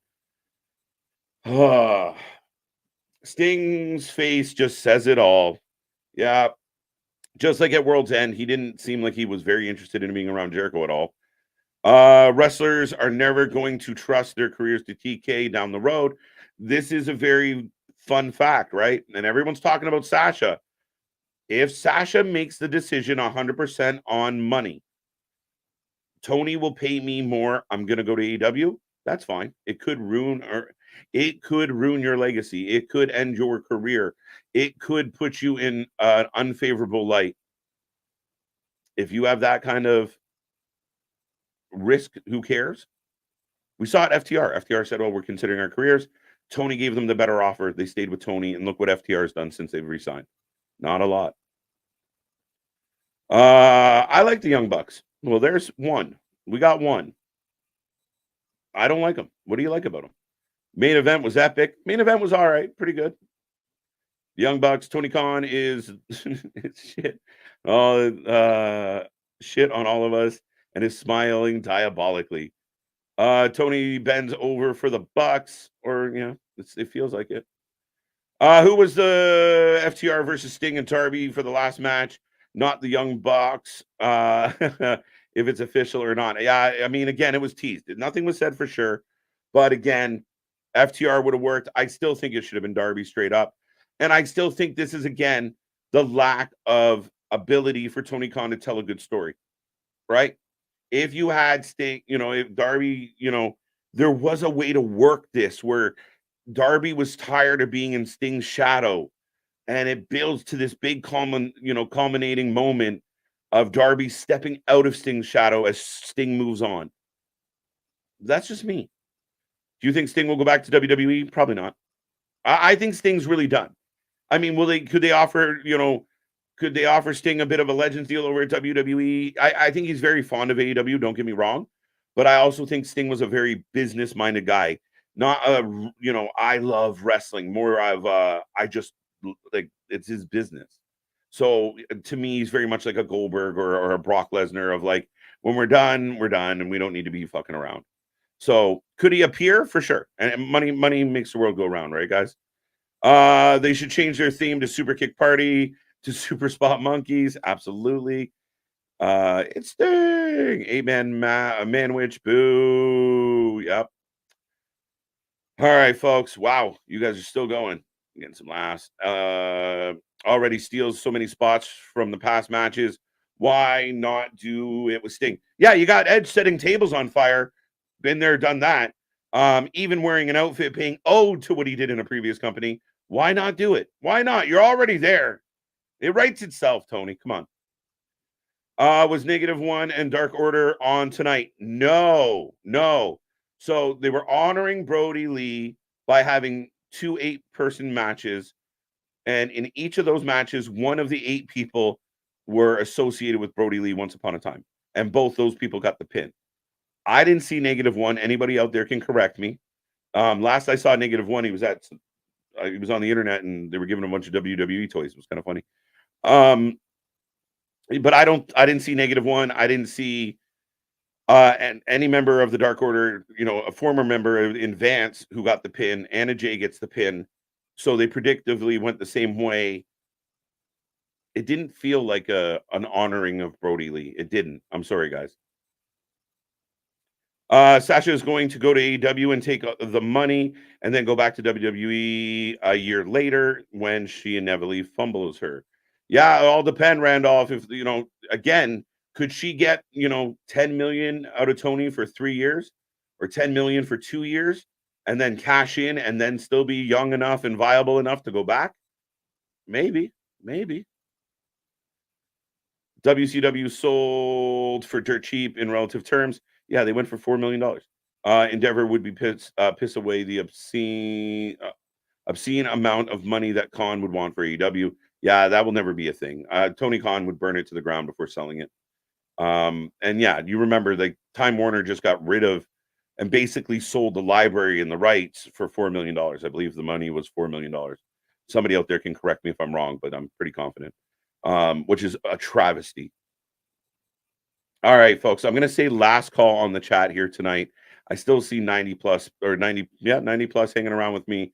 I am completely grateful that you guys watched the show with us. I thank you for being here tonight. What a fun show we had. My opinion on the show tonight is this. It started really strong. I thought Adam Page and Claudio was a great start. Again, when we get into the storytelling side of wrestling, not done very well. And I thought the show tapered off. The 2 8-man matches, I wish they would have been, again, you could have done Vance versus Edge, Adam Copeland, or Vance versus Lance, and really made it honoring Brody Lee. Really made it stand out that that's what you were trying to accomplish. The 8-person match didn't work for me. And doing 2 of them like you just did at World's End didn't work for me. I'm going to give the show tonight overall a 6.5.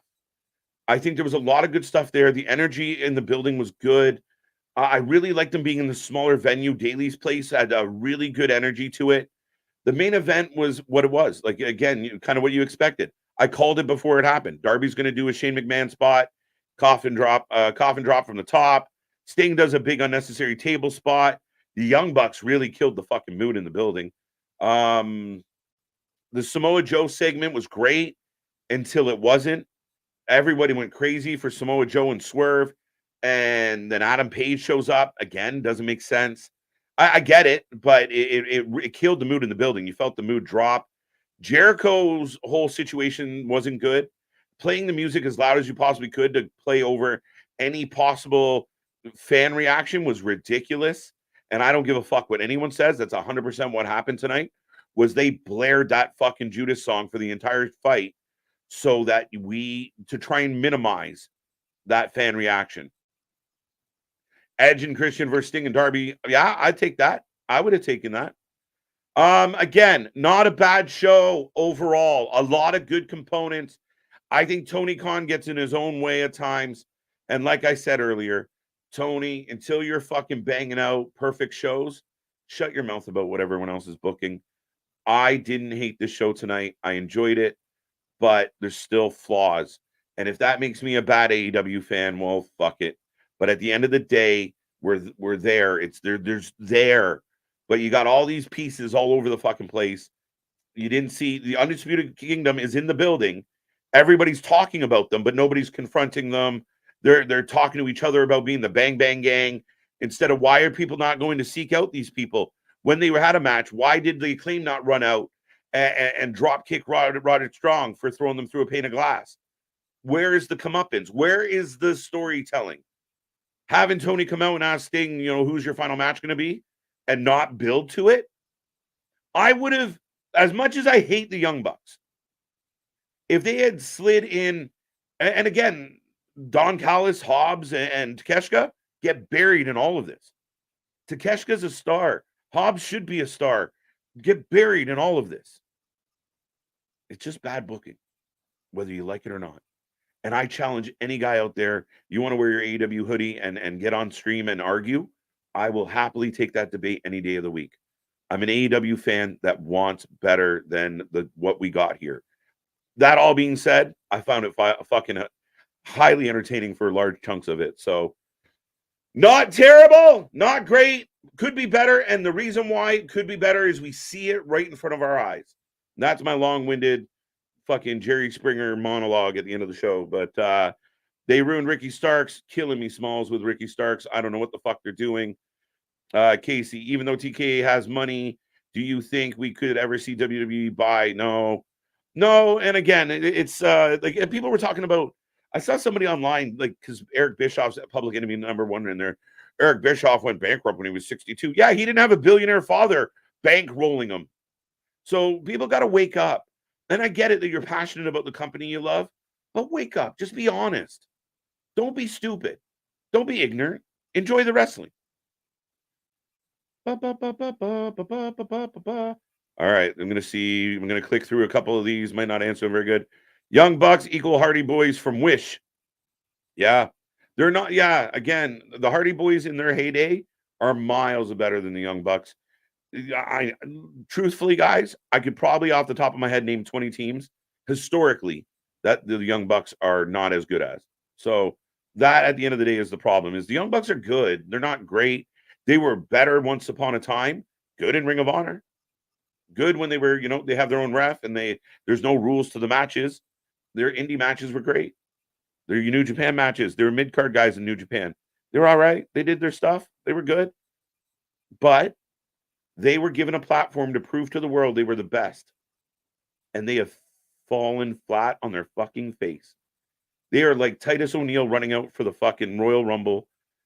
That is how bad they've slipped and tripped and ended up under the fucking ring. They are not what they said they were.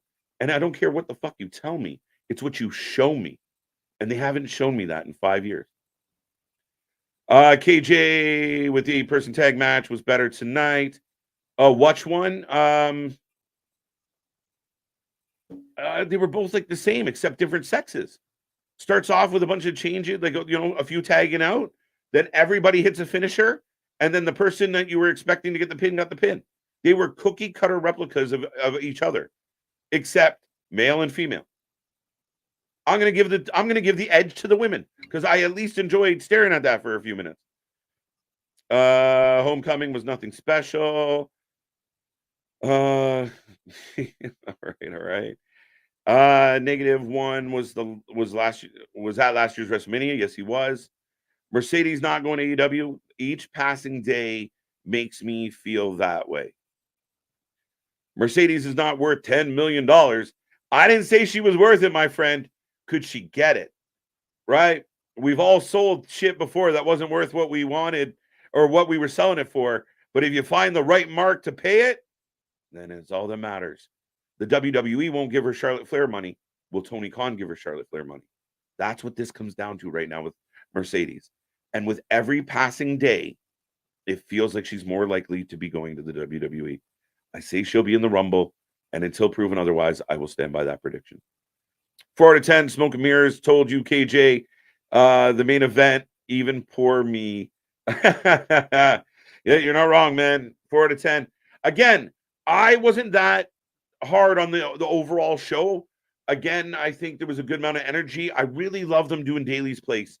I want Tony Khan. If Tony Khan hears anything I ever say, please do more shows and venues like that. It added so much to the event tonight. Thank you. We appreciate the love. All right, folks, I got to tap out. I got to call it a night. I see there's still some chat messages, but if you really want to talk to us, come back tomorrow. I think I'm going to post something over the next tonight or tomorrow morning about what we're doing tomorrow, and then we will be back on Friday for the doubleheader. Saturday, there's 5 wrestling shows. We are going to be focusing on 2. We have New Japan. We have TNA. We will be here. We are the channel that watches more live wrestling than anyone else. We're doing it at a clip. We appreciate you for being here. And thank you for all the love, support, and fun. Remember, folks, it's just wrestling. Try to enjoy it. And until next time, I'll see you on the flip side. Good night.